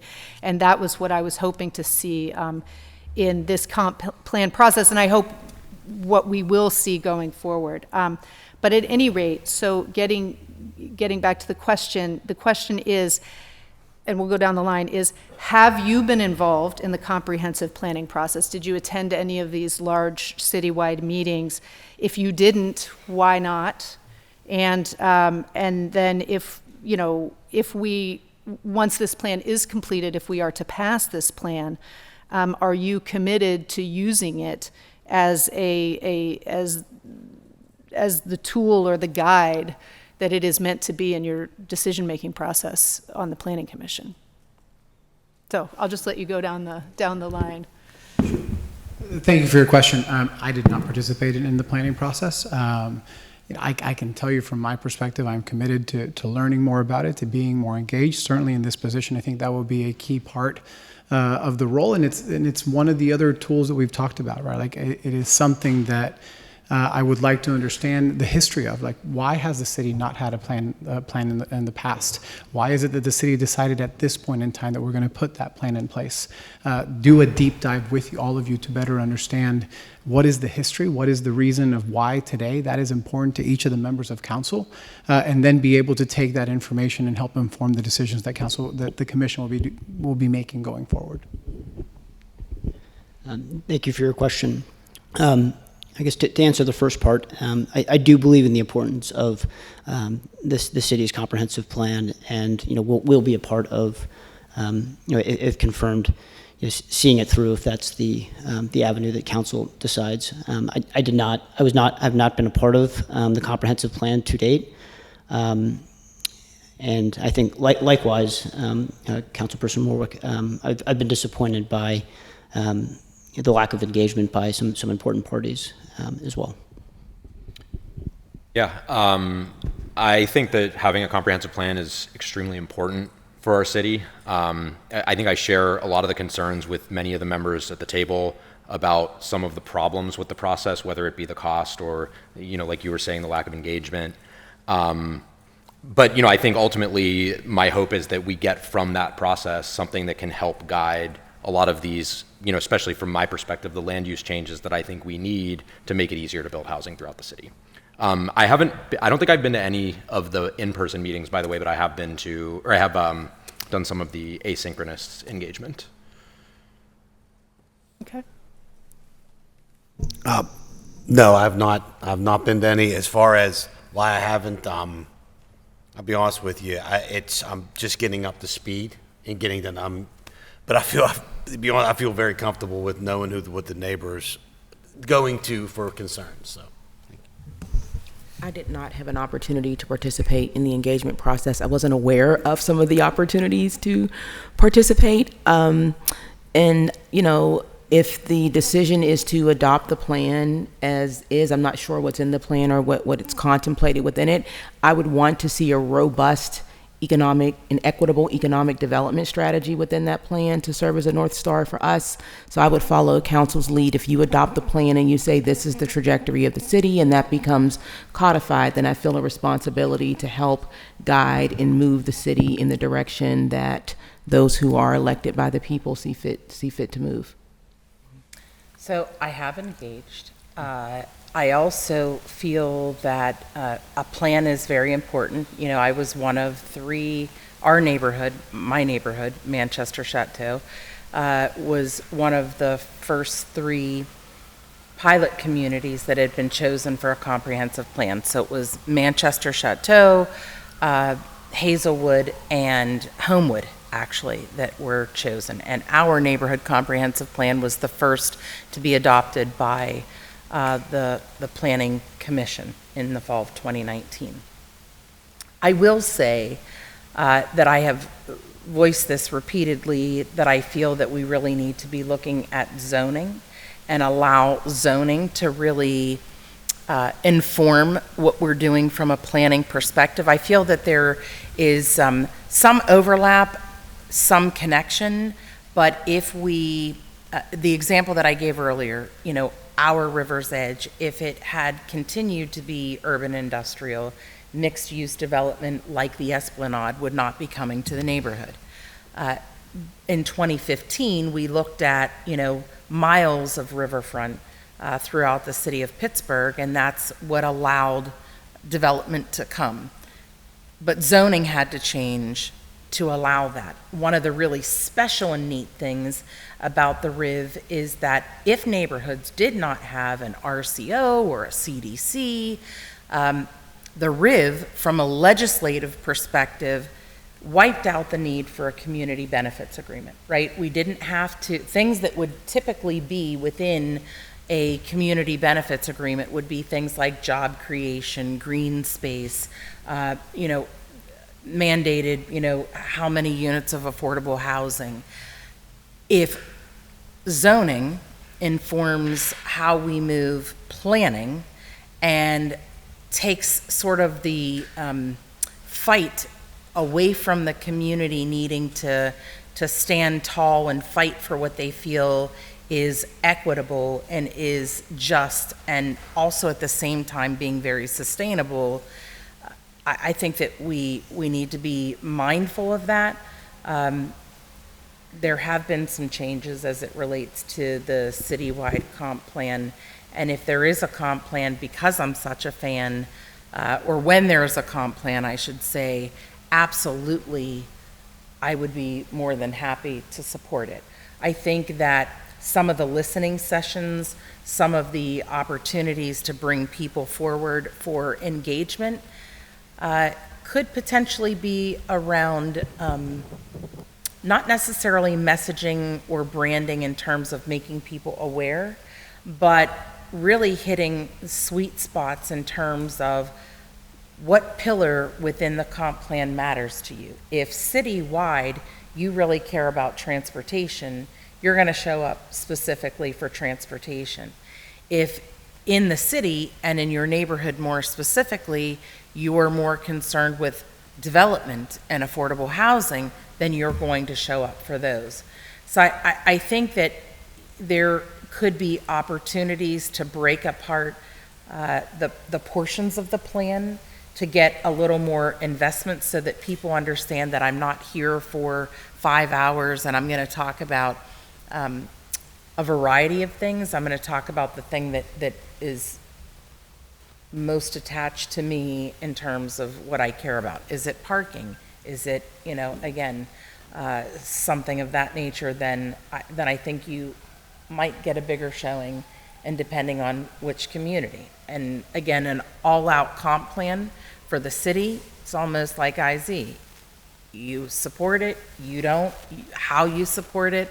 I think that you have to be mindful of the neighborhoods and the neighborhood needs. I give a lot of credit to the staff for trying or taking on a comp plan. Mm-hmm. In the 30 years that I've been in Pittsburgh, that's been attempted 3 times and it's never been successful. It's a hard thing to take on. It is.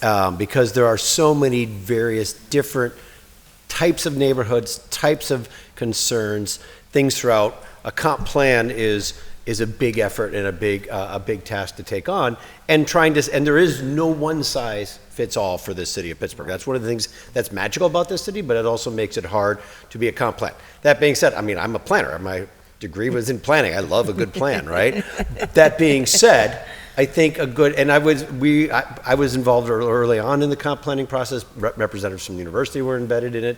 I do think that it's a hard thing to take on, and I think that there's no perfect way to do it. I do think, so I give a lot of credit to doing it. I think that if we can manage to pull off the trick as a city of at least the beginning of a comp plan, or at least the beginning of land use control, I think is more important. I think where I get a little nervous about this idea of a comp plan that is a one-size plan fits everything, you're going to get bogged down in transportation, and then land use will suffer.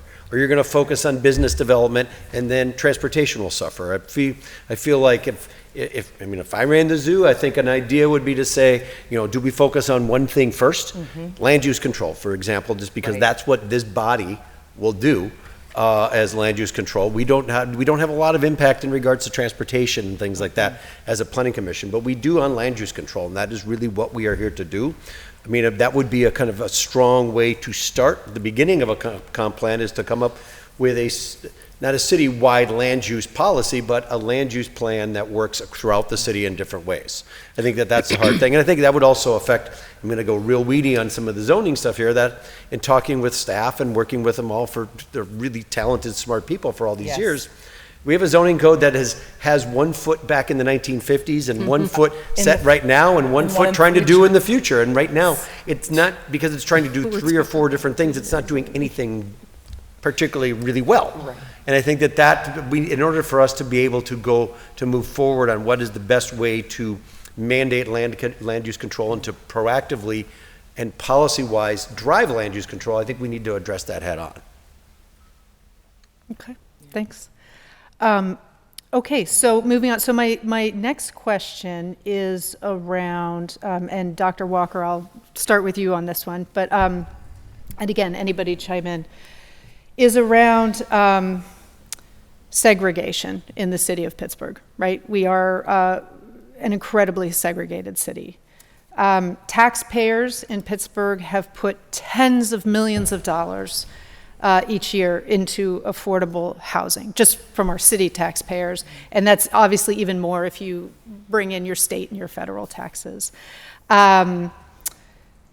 If you look at my district, for example, as the crow flies, like Glen Hazel to Squirrel Hill is, about 1.5 miles, just as the crow flies. Yet the difference in amenities between the two neighborhoods is stark. So for the kids, and by the way, all the kids in both those communities go to the same high school, and soon we'll probably go to the same middle school if the PPS plan goes forward. So in Glen Hazel, there is one bus in the morning that leaves at 6:50 in the morning and gets those kids to school 40 minutes early, right? From Glen Hazel. PRT, yeah. And we know how hard it is to establish amenities in sort of emerging community, right? There's just not the population. We're talking about grocery stores, retail, et cetera. And yet, this is where, in communities like this, is where the lion's share of our subsidized, government-subsidized affordable housing goes, right? Because it's cheaper to build there. Oftentimes, the zoning is conducive, depending on where we're talking about. And even in one of our most successful affordable housing developments, I would say would be like Larimer, right? And there's still, and that is a very successful, lots of affordable housing around that area, adjacent, of course, to East Liberty, but there's still what I call the target wall, right? Like it is a wall that is the target from one community, right, to the other, completely segregated. And then way down the road, right? You get all the chic restaurants and the right market rate housing and all of that. So council has tried to desegregate our housing some. I believe, not in my time in council, but I believe in 2019, council voted to end source of income discrimination, which would require landlords to just take, if you had a voucher, they could not discriminate against you if that was your source of income. I believe that passed unanimously. There's some members here who, at the time. We were sued by the Apartment Association of Metropolitan Pittsburgh, and they won. Right? So this is the real estate community, the development community fighting tooth and nail to keep low-income people, people of different ethnic backgrounds ultimately out of market rate housing, market rate developments. So as we look to build more housing, how can we ensure that we're not exacerbating segregation? By either pushing low-income residents out of the places that they live, like we did, with Penn Plaza, whatever, in historic East Liberty, and then B, that we're not just building exclusively market rate housing in the neighborhoods with all the amenities. So we just have, the nice neighborhoods, or just if you're rich and you can afford $2,000, $3,000 a month, that's where you get to live. And if you can't, you live out far away in Glen Hazel or in the West End, or, just far out on the outskirts of the city. So I just, there's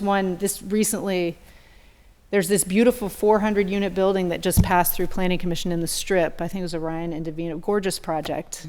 Over 400 units. It's in the Strip, not a single affordable unit in the entire project. And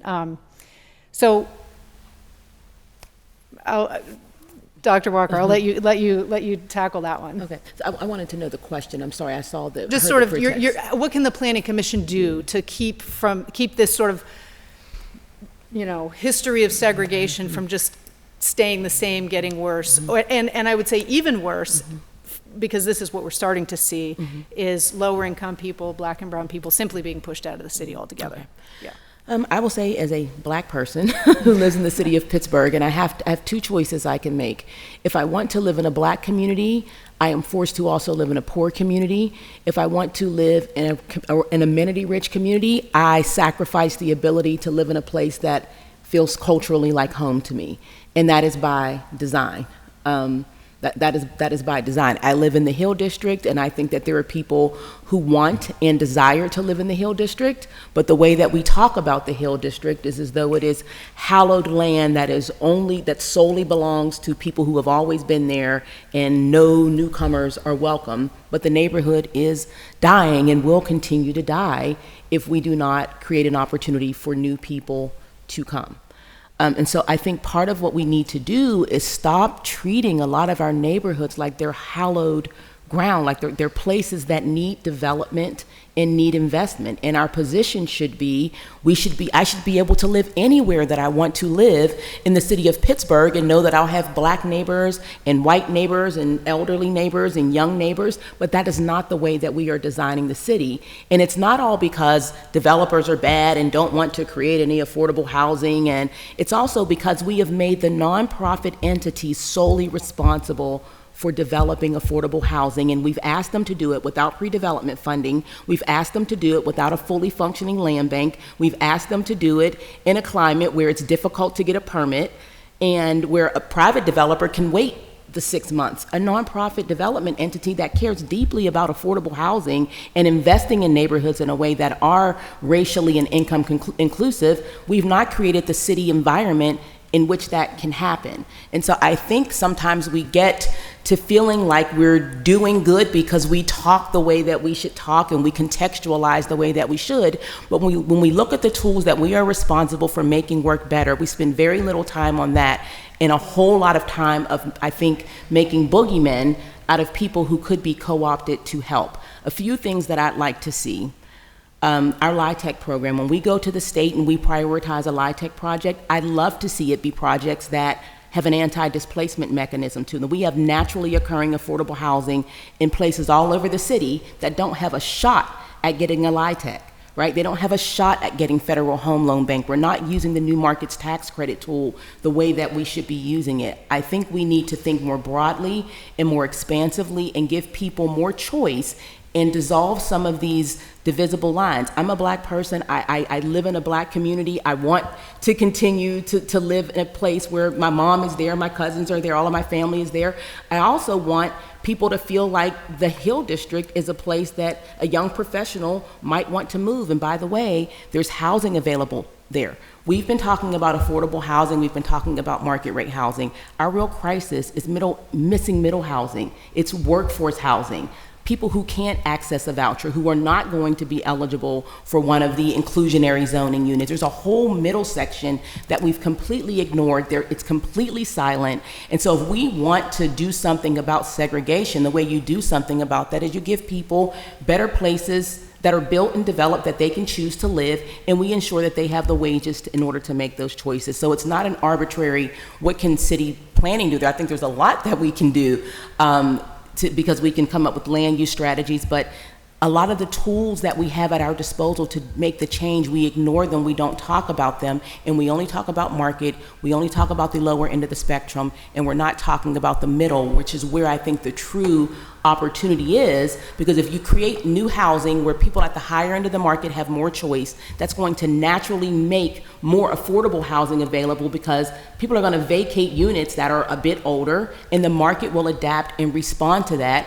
Last thing that I'll note is where we decide to invest and build. We've left neighborhoods like Larimer, Homewood, parts of Beachview, Brookline, South. We've left a lot of those neighborhoods on the table as places that can't be developed because of community voice and community input, because we are doing most of what we do is on a fear-based impetus. This is my last note. When we talk about the development and what's happened in the East End, and we talk about East Liberty as being gentrified, that scares the crap out of other neighborhoods that feel like black people or immigrants could potentially be pushed out. I think we've got to do a better job about talking about the success and wins of interventions where the choice neighborhood has happened, and unwind a lot of the political rhetoric that I think contextualized those neighborhoods as not being successful. We took my daughter when she was 9 years old to East Liberty. We were at the corner of Highland and Center. She's holding my hand on one and my husband's hand on the other, and she says, "Mommy and Daddy, did we leave Pittsburgh?" Because she lives in a neighborhood without a grocery store, without a functioning school, without a restaurant. We go a mile and a half east, and she thinks she's left the city of Pittsburgh. That's a travesty, and I think there's a lot that we can do to change that. And as a commissioner, I'm looking for every opportunity to do it. Yeah, I would agree that we absolutely need to look for opportunities to be able to change that. For me, I started at Manchester Citizens Corp. January 10th of 2012. I left a job where I took a $30,000 pay cut because as an African American woman, I would, for the first time in my life, and probably only time in my life, be able to work for an African American organization in a majority minority community. And we were quite a few years the first murder in the city of every year. And the community was satisfied with being saturated, more than affordable, saturated 30 to 50% AMI. And when we began to look at diversifying the community from a perspective of having market rate, affordable, looking at housing typology, I think that a community has to be able to build and demand. And going back again to land use and zoning and having neighborhood planners and community organizations, whether it be the RCO or be the CDC, that can say we want to be a community of color and a community of color that's of choice. Manchester Chateau at one time was Allegheny City. It was decimated by a highway that took people from the outer ring suburban neighborhoods into the city. And it didn't matter if we were getting polluted by literally 10 lanes of highway. Now up and coming double deckers from, the rail line.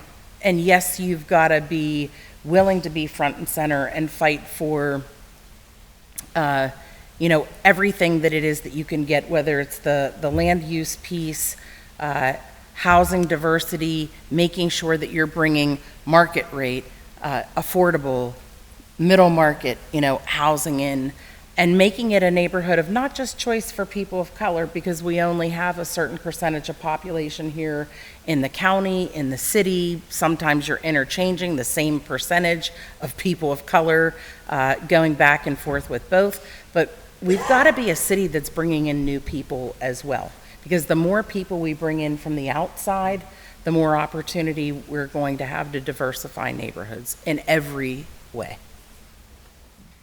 Listen, I'm sorry, I have to go pick my daughter up. I apologize, 3 hours but my phone is on for anybody. You know that. I'm sorry, it's not very, I have to go pick her up. She's causing a ruckus, so I apologize, but my phone is always on. You know that. I'm sorry. Can't Excuse leave a me. baby out there. I'm sorry. No, she's 11, but she's Oh, all okay, wound but up. still, that's still your She's still baby. my baby. Thank you. I look forward to working with Absolutely, everybody. yes. Thank you. Sorry about that. Yeah, thank you for those answers. And I think too, it's important to remember that this situation is impacting other neighborhoods as well, right? I have families in Greenfield who generations they've been in Greenfield, white families, right? Generations in Greenfield. This is the first generation. Like you walk down the street with sort of the older folks and like, oh, my brother lived there, my mother lived there. Yes. It's the first generation where their kids cannot afford to live in Pittsburgh, and they live in Munhall, they live in West Mifflin and whatnot. So, it is impacting everyone. So, okay, does anyone else want to chime in? Is this water? Yeah, I would kind of I'd like to answer that question, but also, understand kind of who I am in the opportunities that were granted to me growing up in Squirrel Hill. I think really the truth is that Pittsburgh, like cities across the country, I'm sorry.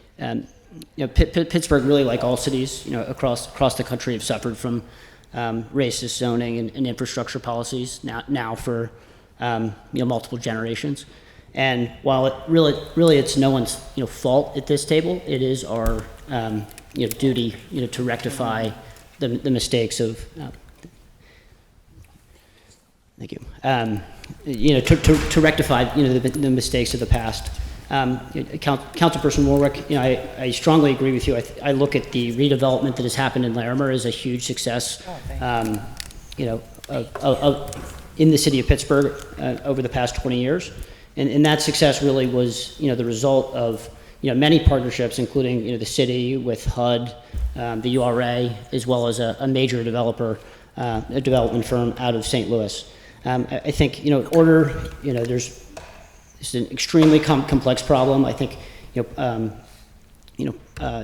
ways that we can help rectify the issues that you rightly brought up is incentivizing density across the city and investment, but also how can we make changes to this some of the destructive infrastructure that have decimated different neighborhoods across the region. Great, thank you. All right, so for my next question, and Mr. Vatsisel, is around community engagement and whose voice matters. Obviously, I have about 15 emails here from a number from my constituents, but they're from individuals, from RCOs, from CDCs, from racial justice organizations, from housing justice organizations, from folks who work in the nonprofit affordable housing development sector, asking us not to approve your nomination. The reasons that are cited are various, right? Some are policy based, but some are also just personal. With regard to sort of comments that have been made online.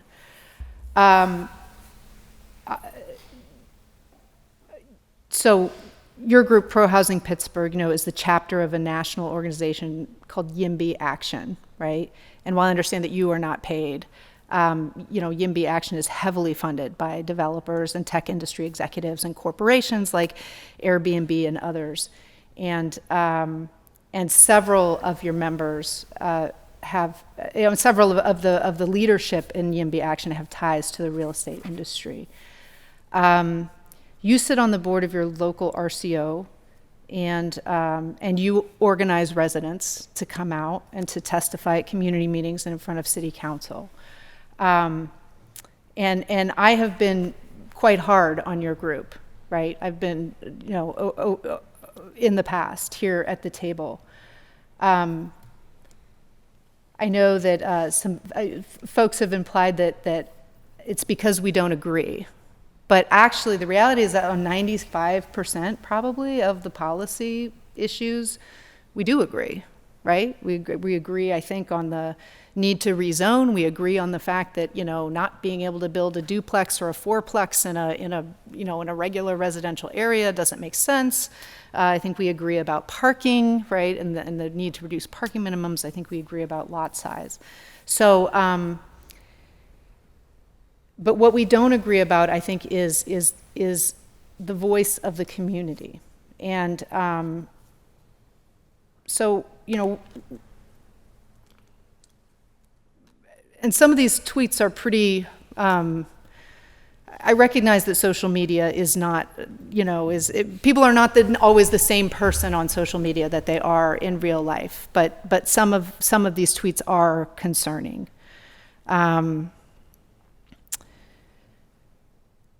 That the RCO system is very bad. In my opinion, it turns community nonprofits into pseudo-governmental bodies, except we don't get to elect their leaders. I think we have an elected council for a reason. We elect them to be the voice of our communities, not unelected RCOs.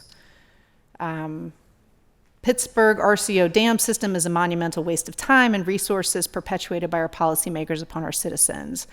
Please just pass good policies and stop with the silly discretionary approvals for anything and everything. This was around congestion pricing in New York City, which I agree with, by the way. I am a supporter of congestion pricing, or at least some kind of toll for folks coming in. I wish that we could do that here. But Governor Hochul's decision to cancel congestion pricing is such a shining example of why, quote, community engagement is such utter bullshit. It's a tool that is weaponized by powerful NIMBYs to make society worse, if they'll even be mildly inconvenienced. Reject NIMBYism in all its forms. And while I get this idea that a handful of people should not make decisions, right, should not direct decisions, I think if we talk about the Fine View, there were like some row houses and they were touching, and there was like this handful of folks who were objecting to it for, it was a handful of people who came out and objected. But when you have an 11-hour city planning commission hearing and the people coming out are, the vast majority are working class people, lower income people, people of color who are spending their entire day to advocate, whether it's for an inclusionary zoning policy, whether it's for a rezoning policy that'll protect their neighborhood from, industrial projects, whether it's about a development next to a beloved park, right, in the city. That was more a zoning board issue, but where you just had hundreds of people from around, and that's why I got so many, because that was in my district. Whether it's people in Banksville who are incredibly worried about, midway housing coming and being in their neighborhoods, whose voice matters.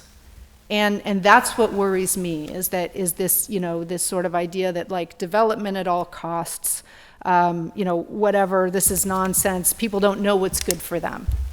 And I'm worried about that on the Planning Commission, because there's next, perhaps second to City Council, Planning Commission is a place where you need to be there to listen and empathize. You are here for the residents of the city. You are here to make sure that the growth and the way that we move as a city works both in terms of growth, but also for the people who are living here today, because there's no point in all this growth, and unless it's just to make money. I get that. There's definitely, you know, the need to make money, but there's no point in all this growth and development if it cuts out or excludes or ignores the people who live here today. So I guess, you know, when it comes, we've talked a lot about collaboration and respect. So can you tell me, is there a difference between 2 or 3 neighbors, you know, upset about losing maybe the sunlight in their backyard versus an entire community coming out to rally for or against a project? For you, given your sort of commentary on community engagement, you know, how will that impact your decision making on the Planning Commission?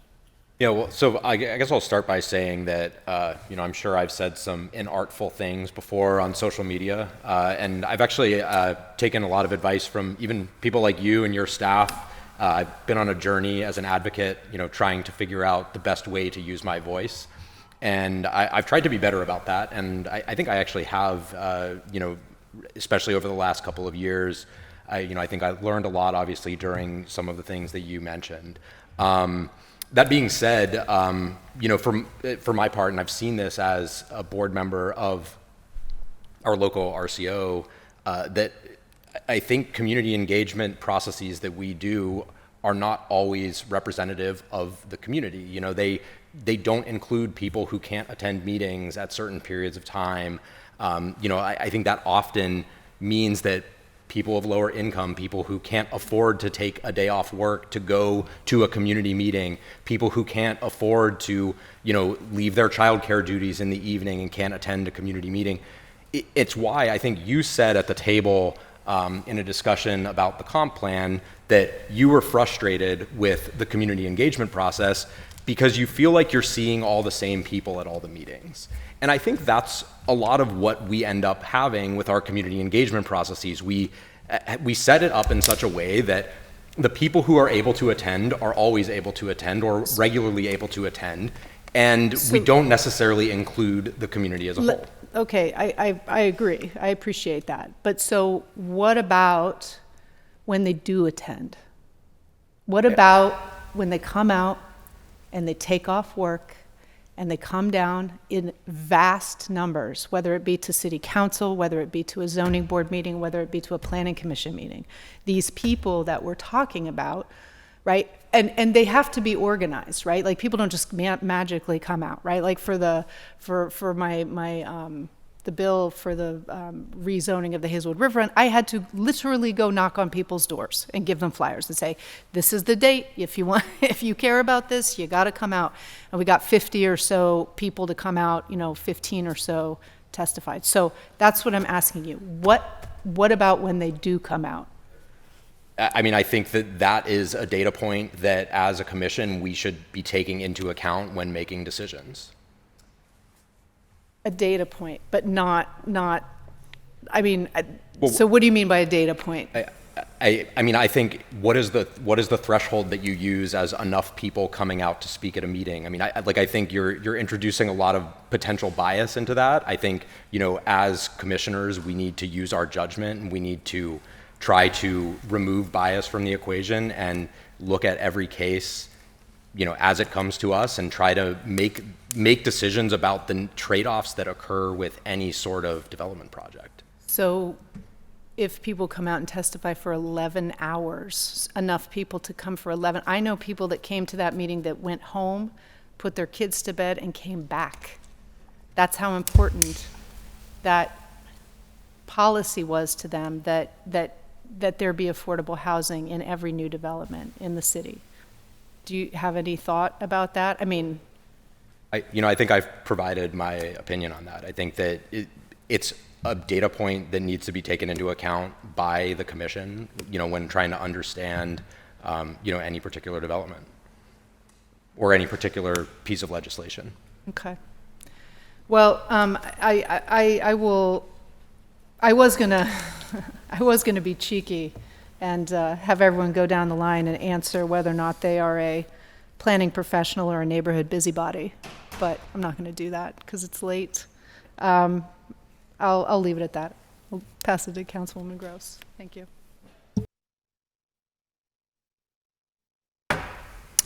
Thank you. I do appreciate everybody sitting through this very long meeting. I think just as a personal opinion to the council president, I don't think I've ever seen as many people presented as a panel to be interviewed, and I'm not sure it was a good idea.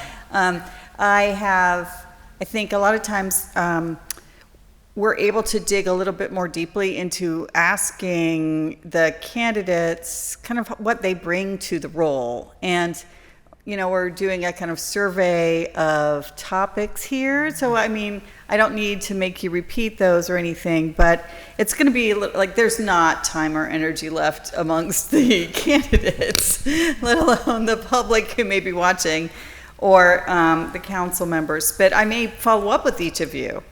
Absolutely. If you're amenable to that. I've been trying to ask myself kind of like what slightly differently, you know,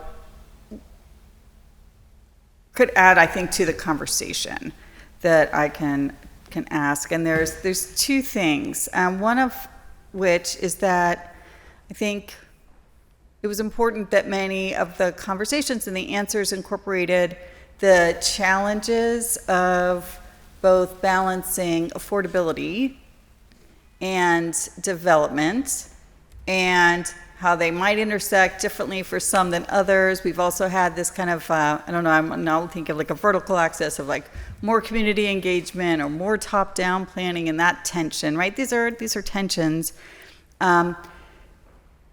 But I think it's illustrative for me, and I've said this before, and some of you may have heard me say this again, because I'm gonna read some points from a speech that I presented in 2019, in January 2019. That's already 7 years ago. To state representatives who are Democrats from across the state. It was the policy committee for the Democratic state legislatures. So there were people from across the state who were here, and the topic was neighborhood development and change. And so, again, as a reminder, my district now starts at 33rd Street. It used to start at 11th Street, which is right where the convention center ends. And so I had the entirety of the Strip District for nearly 10 years, and now I represent that's actually the neighborhood line for Lawrenceville, so the neighborhood line, and then all the way up the Allegheny River to about Washington Boulevard. So I have Lawrenceville, again, I represented the Strip for a long time, but no longer. Polish Hill, Bloomfield, Friendship, most of Friendship. Councilman Mosley and I split it. And when you think about Penn Avenue, it's like I have the southern half of Penn Avenue, so I have Bloomfield and Friendship, and he's got the other side of the street, which is Garfield. So I kind of surround those parts of District 9, and then I continue over to like half of Stanton Heights, all of Morningside, all of Highland Park. So I have a very, very long border with District 9. In a lot of ways. And I also go down the middle of Center Avenue, so I have a very long border with District 8. So I always remind the public, like, Councilwoman Strasburger has Shadyside Hospital, but I have Hillman Cancer Center, right? I've got all the way to the Pep Boys. Like, the Pep Boys is actually in my city council district. So there's a lot of territory, and there's a lot of development, right? So we're talking much of the share of the LRTAs that have been distributed in the last 10, 15 years have been in districts, in my district while I represented it. And so when I was thinking about this in 2019, again, already 7 years ago, and thinking about how to describe to state legislators from across the state, kind of what is development in the city.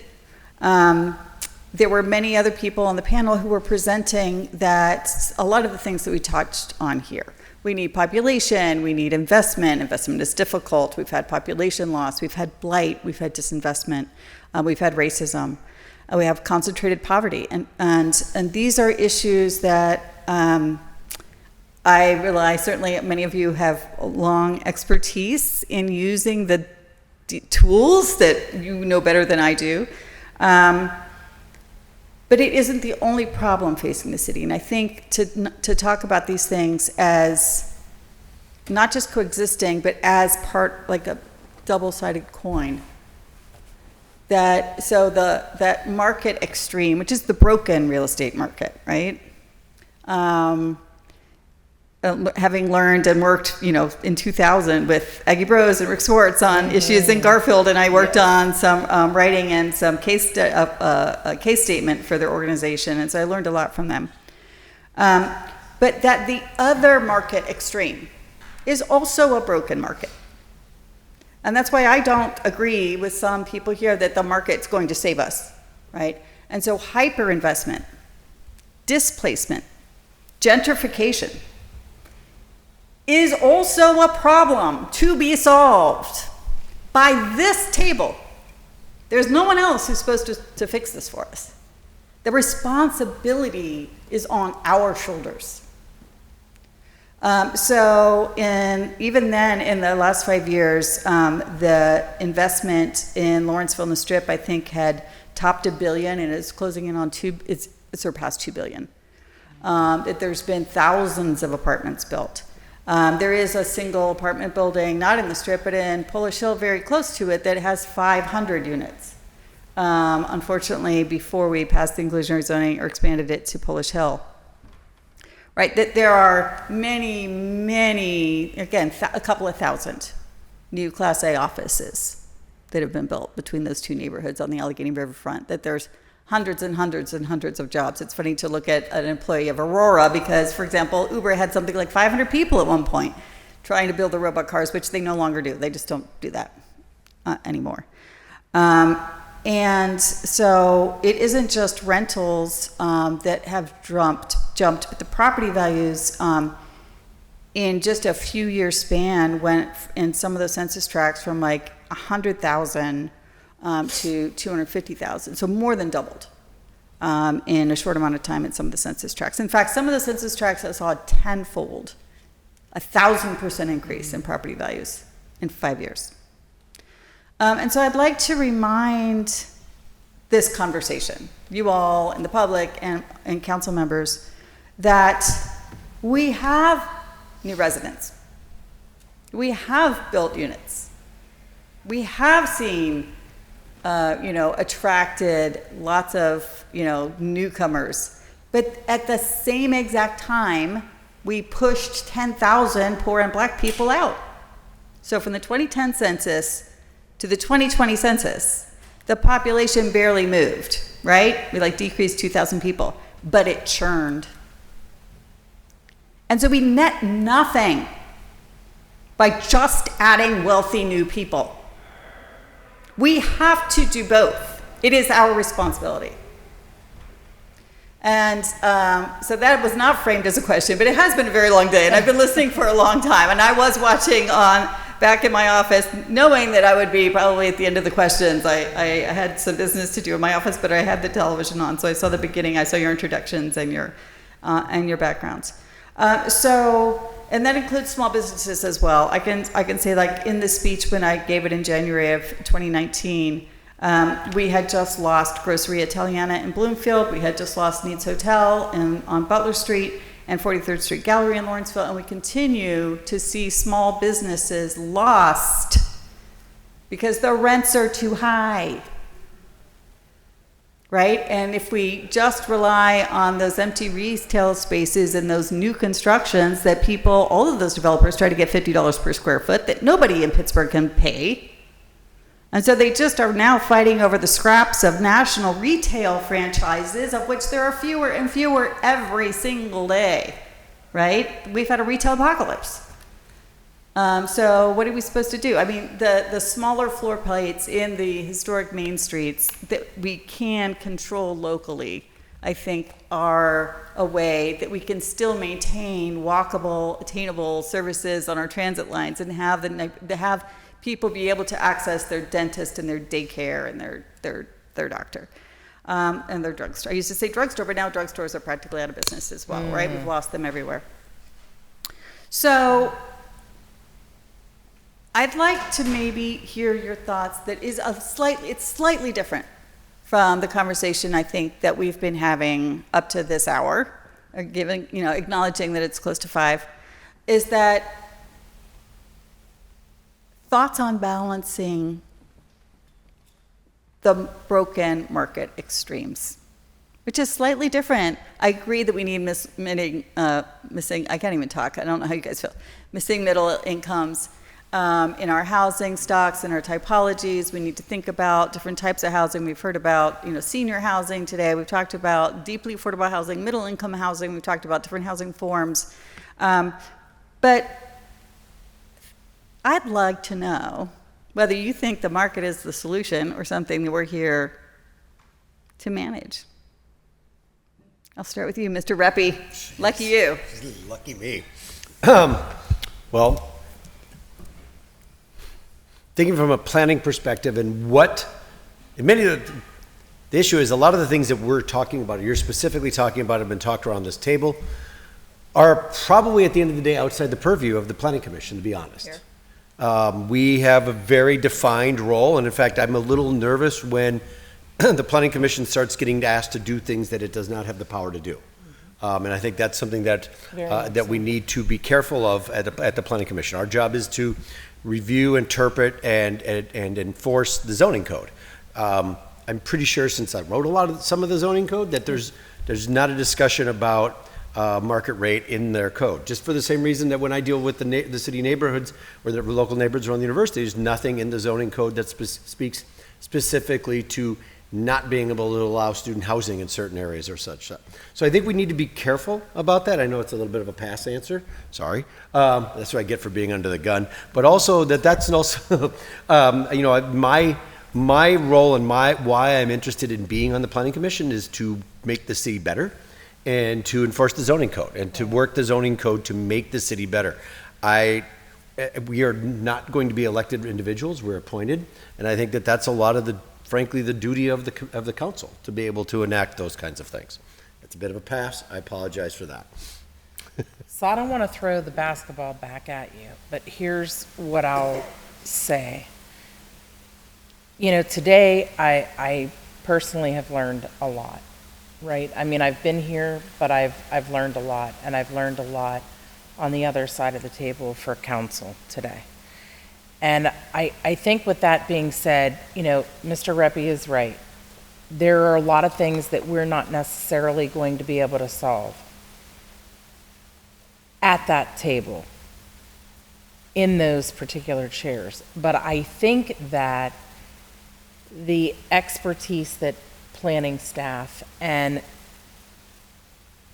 the variety of background that this planning commission brings to the table and the desire and the commitment on our behalf with council to have more dialogue so that you can be maybe more prepared to create legislation that makes sense, that makes an impact, that then comes before us as a planning commission body that allows us to be able to work in cooperation with you, to be able to achieve those specific desires, right? Because I think that what you're speaking of is absolutely, I mean, it wouldn't be, it's genius, right? I mean, if we could solve for that, you'd need us all the time, not just, twice a week and looking at things sort of coming through. But I think that I'll go back to what I had said was one of our biggest assets is our human capital and the ability that we have to be adaptable and resilient and problem solving. And I think that we've got to roll up our sleeves, we've got to figure out what the trenches are, and we've got to figure out how to solve. And again, commitment is very much so, I'm committed, and I think the rest of the people at this table would be committed to that as well. Okay. I'm just gonna kind of try to refine my point even further, which is that it isn't only that we have both truths in the city, right? That we have both disinvested, blighted parts of the city and then hyper-invested, gentrifying parts of the city. Yes. But that if we allow concentrated wealth, are we not creating concentrated poverty? And to that great point, very profound, when I talk to people about Manchester Chateau, please do not hate me for this, but I often say, I love Lawrenceville. But one of the things that we're trying to be very, very careful is not to become Lawrenceville, right? Because not everybody can be there. And so intentionally in our comp plan is a 1-to-1, one market rate for every affordable for sale and rental. And I do believe that there is a lot there to unpack and that we can do. And I don't think that there's going to be an answer here at the moment that's going to resolve it. But I do think with commitment that we can look at what that looks like and how to do better. I mean, it takes time. It's a crawl, walk, run is what I really think. I'm gonna let people pass if they want, but because we've had a lot of comments today, though, just for the record, right? Yeah. That there was and me too. That we do need to attract residents, that we have this problem with blight, that the problem is we need to increase development, that we need to figure out a way to finance more development. So I think I'd like to hear an acknowledgement that that is not the only problem to be solved. Acknowledged. Absolutely. Acknowledged. Yeah, I think I'm suspecting what you are trying to understand because of how we've answered the questions. I think you're trying to get to who are we ideologically and what do we truly believe and what lens are we bringing to our work as commissioners. If you're able to articulate that, I think the public would love to hear it. I think it's a fair question, and I think we can separate that from what we understand our responsibility to be, the fact that we have to interpret codes, but we're human beings, right? We are people, we are practitioners, and we bring a lens to this work. And so I will tell you that I think that the market is a part of the solution. It is not the solution, and unbridled and untempered, we are going to create a level of disparity that policy alone will not fix. That is a concern for me. That is a problem for me as a Pittsburgher. It's a problem for people who will come after me. So I think that we have to be, and we've spoken about responsible growth and what we need to do. I think the market will be okay. The market will be fine. It will either pick Pittsburgh or it will pick somewhere else. It will pick what is in its best interest. Our responsibility here, I think, is to use this as an opportunity to send market signals that are healthy, right? That we are a place that is growing, that wants to grow. We have vibrant people here who can contribute, and we want that to be understood. Conversely, we've got places that have been neglected, and the market will not ever pay attention to those places without some level of guidance. Adam Smith's hand is invisible, ours should not be. We should be very clear about where we want and need to see investment in our city, and we should incentivize investment in those places because the market will find healthy places where it can make its money, meet its margins, get an internal rate of return that satisfies shareholders. But I think we need to look at Pittsburgh as shareholders, the public's shareholders, and there are things that we can do between council, between city planning, between the URA, the housing authority. Again, I get a little bit frustrated when I think it's fair to ask us about our lens, but I think that there are direct mechanisms that this body controls and can influence, and we don't understand their lens and what they're prepared to do. We don't have a budget, right? We have planning, we have tools, we have leverage. There are actual entities in the city of Pittsburgh that are contributing to this disparity that you're talking about because they're not acting and they're not doing. I will share my lens. I have told it to you. I hide nothing, but I also, as a Pittsburgher, would love an opportunity to kind of hear from some of our other leaders about what their lens is and how do they intend to temper the market, which again, will look out for its own interests. Yes, it will. Okay. Yes, it will. Thank you. Dr. Walker? Mr. Batts, do you have anything to add? Yeah, I think that you correctly pointed out we have a broken housing market in Pittsburgh.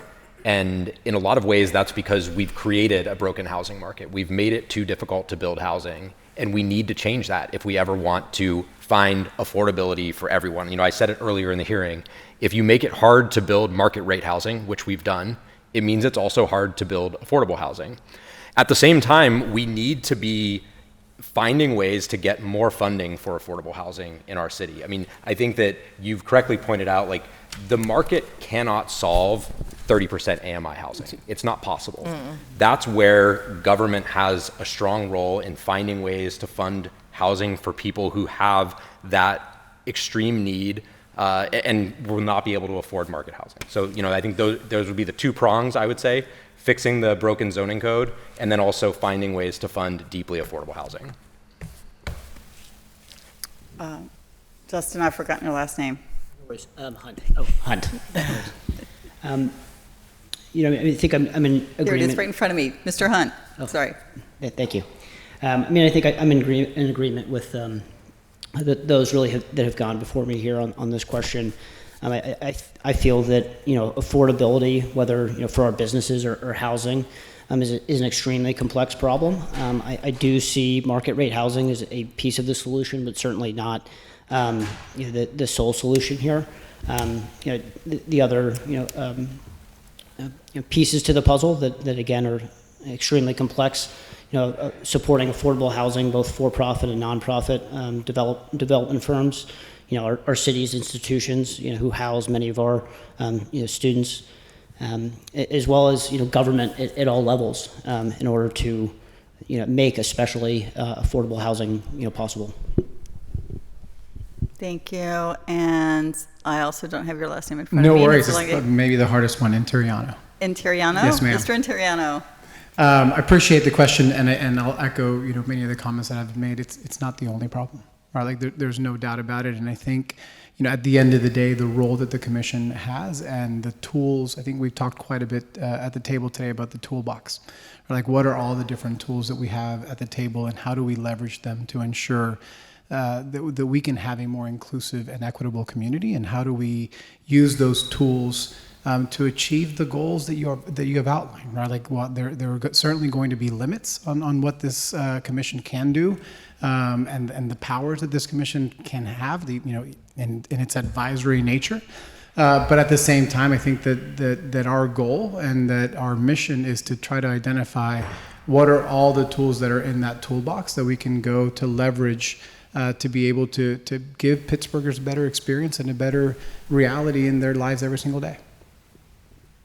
Thank you. I'm going to switch gears radically, which again I acknowledge is not very fair at the end of the day, but I think it was maybe several of you who brought up transportation, but I think only Darren Kelly said sewers. And my other favorite thing to say here at the table, and so forgive me if you've heard it before, but if not, I need to make sure you hear it, is that if we're going to build housing, then we need to make sure that the infrastructure under those streets is in place first. Agreed. That is also spectacularly uneven. I've been saying this for a very, very long time, and since then, PWSA started, you know, replacing every single person's lead water service line. So we've made some progress because now they're replacing the actual water mains, right? Like, in parts of my district, those water mains were 120 years old. They're supposed to be 70, right? If people's gas is out in front of your house or, you know, in your neighborhood, those also were supposed to be replaced at 70 years old. So, and a lot of those are reaching 100. So you definitely need those replaced. Sewers, that's a whole other can of worms, right? We're lining some of them, and that's another big actual problem, right? We've seen entire buses sink into streets because of water leaks. We continue to see it in others. Again, it's not just us, other cities, other legacy cities as well. I mean, just streets and foundations of buildings collapsing. Landslides. Not all of them just, you know, acts of God either. Some of them, because again, for 50 years, there was a broken pipe leaking. That's not okay. And so, as I often do at community meetings, I apologize to the public for how awful it is with infrastructure repair out there, but let us all be mad at the 1980s and the 1990s and the 2000s, right? Because they didn't do their replacements. And so we're doing 50 years of replacements basically all at once. And we'll be good for a while on some of those streets. But what I believe we have done, rightfully so, in many places, is replaced where there are lots of people. Certainly, we prioritized where there were the most children when we started with the lead water service lines, which I think is the right thing to have done. But where there is no housing now, did we replace any of those laterals and mains? No. And I encourage all of you to go. You can go to the PGH2O website and you can look and click on where you do live and see if your water line has been replaced or not. And please use a water filter. So that, I believe, again, unfortunately, because of our jurisdiction, we don't even really control the water plant anymore, or the water, facilities anymore. We don't own them. But we need to figure out a way that it's part of our proactive planning. It's one of the other grievances I had with the comprehensive plan, because we don't control it. We have no jurisdiction over the utilities that I can see at the Planning Commission or at the City Council level. So, any welcome thoughts would be helpful. I don't know if you have any last big thoughts at the end of a 4-hour interview, but I'd be happy to hear them. I'm happy to step up again. You know what? I mean, my kids who have grown up with me doing this job, it is the running joke in my household that all I ever talk about is sewers. So. It's having had to do a major sewer line replacement and putting a semester's worth of tuition buried in the ground. I did too. I've been there, and our infrastructure is a competitive disadvantage for Pittsburgh and the region against the rest of the country that we're competing against. There's no doubt about that in my mind. I mean, I heard the bridge go down in Fern Hollow. That's how close it was to my house. It's maybe 100 yards from my house. So I've been there. I know that it's important. I think that there's some options that we could think about for this. I'm going to use an example maybe as a way that we can be thinking about this as a planning commission going forward. When I worked at city planning, it was not very rare. It was very often that the mayor would come in on a Monday morning after had been out for a run. And if you all knew Tom, he was a big runner, and he would come in and he'd say, "I was out for a run. I found a place to make a trail. Figure out how we can get a trail to happen there as part of a development. I don't care if it's an easement or your requirement of approval or things like that." I don't know legally if we can do that. I think that's something to talk with the solicitor about. But I think that there's ways that as part of our development, especially major planned unit developments, we should be talking apart as major developments that are correcting the sewers, making corrections to that infrastructure. Because, again, I'm going to normally step outside of my very narrow focus of zoning and land use on this, but I think that our infrastructure is absolutely a critical disadvantage that we have right now, and if we don't address it, we have a saying that we do in the building industry: we either plan an elevator outage or it plans itself. And we're dangerously on those places right now, and we need to be thinking more holistically as a region, not just as a city, but as a region about that. Yes. Anyone else? Again, don't feel obligated to know what the solutions are to infrastructure, but you can't build without it. One of the things one of the things I've been thinking about is the state has this BIOS program, Business in Our Sites, where it feels compelled to create pad-ready sites for business attraction and expansion. I think if we're going to have a conversation about housing, we need to have a discussion about a tool that is akin to BIOS, which is housing in our sites, and make infrastructure, right? Because when we ask nonprofits or private developers to do affordable housing or make housing more affordable, it's great to talk about an overlay that says everything shall be affordable. It is a different thing to create the template by which things become more naturally affordable because the costs are reduced. And so I don't think that this is just a city of Pittsburgh strategy. I think this is a regional strategy. I think this is a state and federal level play to say we need to do what we did in the 1950s when we created a lot of these neighborhoods, like many that are in your district and in the South Hills, where we planned for the government to do the very difficult lift of creating these sites that then housing could be placed on. Yeah. I think we try to do this on a project by project basis. Mm-hmm. I think that's the problem, right? There's a project, there's an opportunity, and it needs to figure out all of these things. That's a very vertical way of thinking about what is a horizontal solution, which is the lot and block conditions in which we're trying to do housing. So I don't have solutions, but I'm just thinking of the parallel of what we do on the business side. Could that be appropriate on the housing side? Maybe we should look back, because those 1860s plots in Lawrenceville were built with no plumbing at all. And there was just outhouses. There was no plumbing in the house at all. And so the Lawrenceville and the Flats was just a sea of outhouses. And so how did it get up to, like, what did the Public Works project look like, and what was the financing? When did those water and sewer lines go in? I think that's a good question. It is a good I question. probably should already know it. I And don't. we are at that same inflection point. Like, we were committed to building a city. And again, we talked about market, but there was a market demand that says, we have a corporation with people coming to move to this city. Here are the needs. And the government responds to that opportunity. And I think we need to kind of look at that again. And also, government didn't pay for everything. We also had a heavy level of corporate social responsibility of people taking care of the workers who needed to live in the city to serve the corporation. We don't have that right now. We don't have that. Well, we have a lot of federal funding for the water and sewer infrastructure. So there's that too. Anyway, final thoughts. Let's just call it that. I'll just open the floor. You can talk about infrastructure. You can talk about the bifurcated real estate market. You can just say, thank you. It was nice being here. And we can wrap it up. Although I don't think the chair has had his turn. I'm technically not the last council member. Sorry.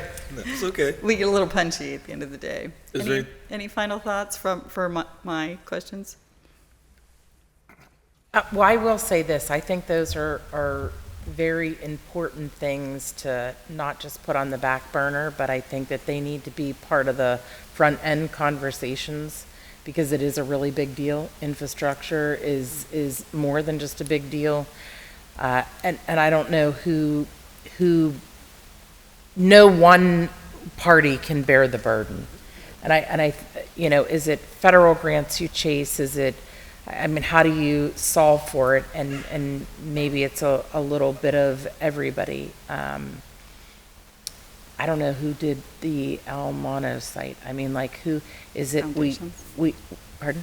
Foundations? Yeah, so maybe is it that we go to the RIDC. foundations and and then we do some grants at the same time, and if they're trying to solve for X, then maybe there can be Payment in lieu assistance of there. performance. Correct. Right? We need Right. payment in lieu of performance. If you cannot deliver affordable housing by right, we should have people investing in a fund that enables housing affordability in some other capacity, and we should not be shy about that.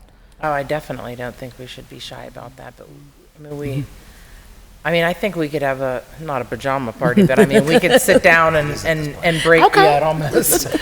No, I've been through a 12-hour session, so, but I will say that, there's so much more to talk about, and so many things just sort of throw on the table as it relates.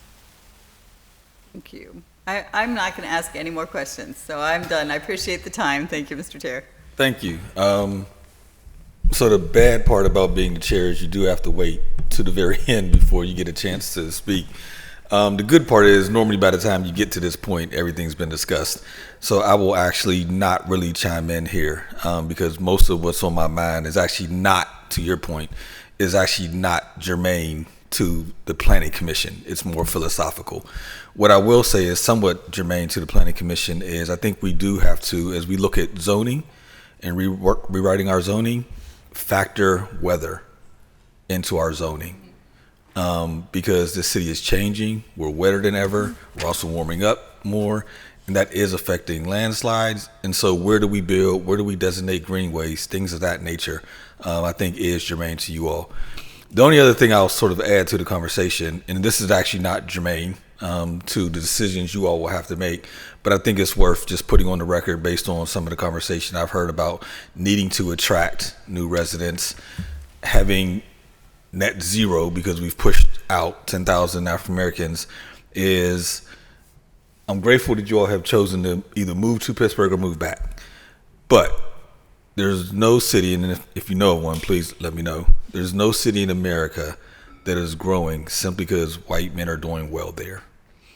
We have to, as we consider all the things that we're considering, and I'm not sure how zoning will affect this, but we have to consider the diversification ethnically, racially of our city, and ensuring that all those other residents are also put in a position to do well, because that is how we will grow. So I just wanted to put that on the record. You can respond or not. I don't see any responses, so therefore we have exhausted the business of this pre-agenda hearing, and we are adjourned.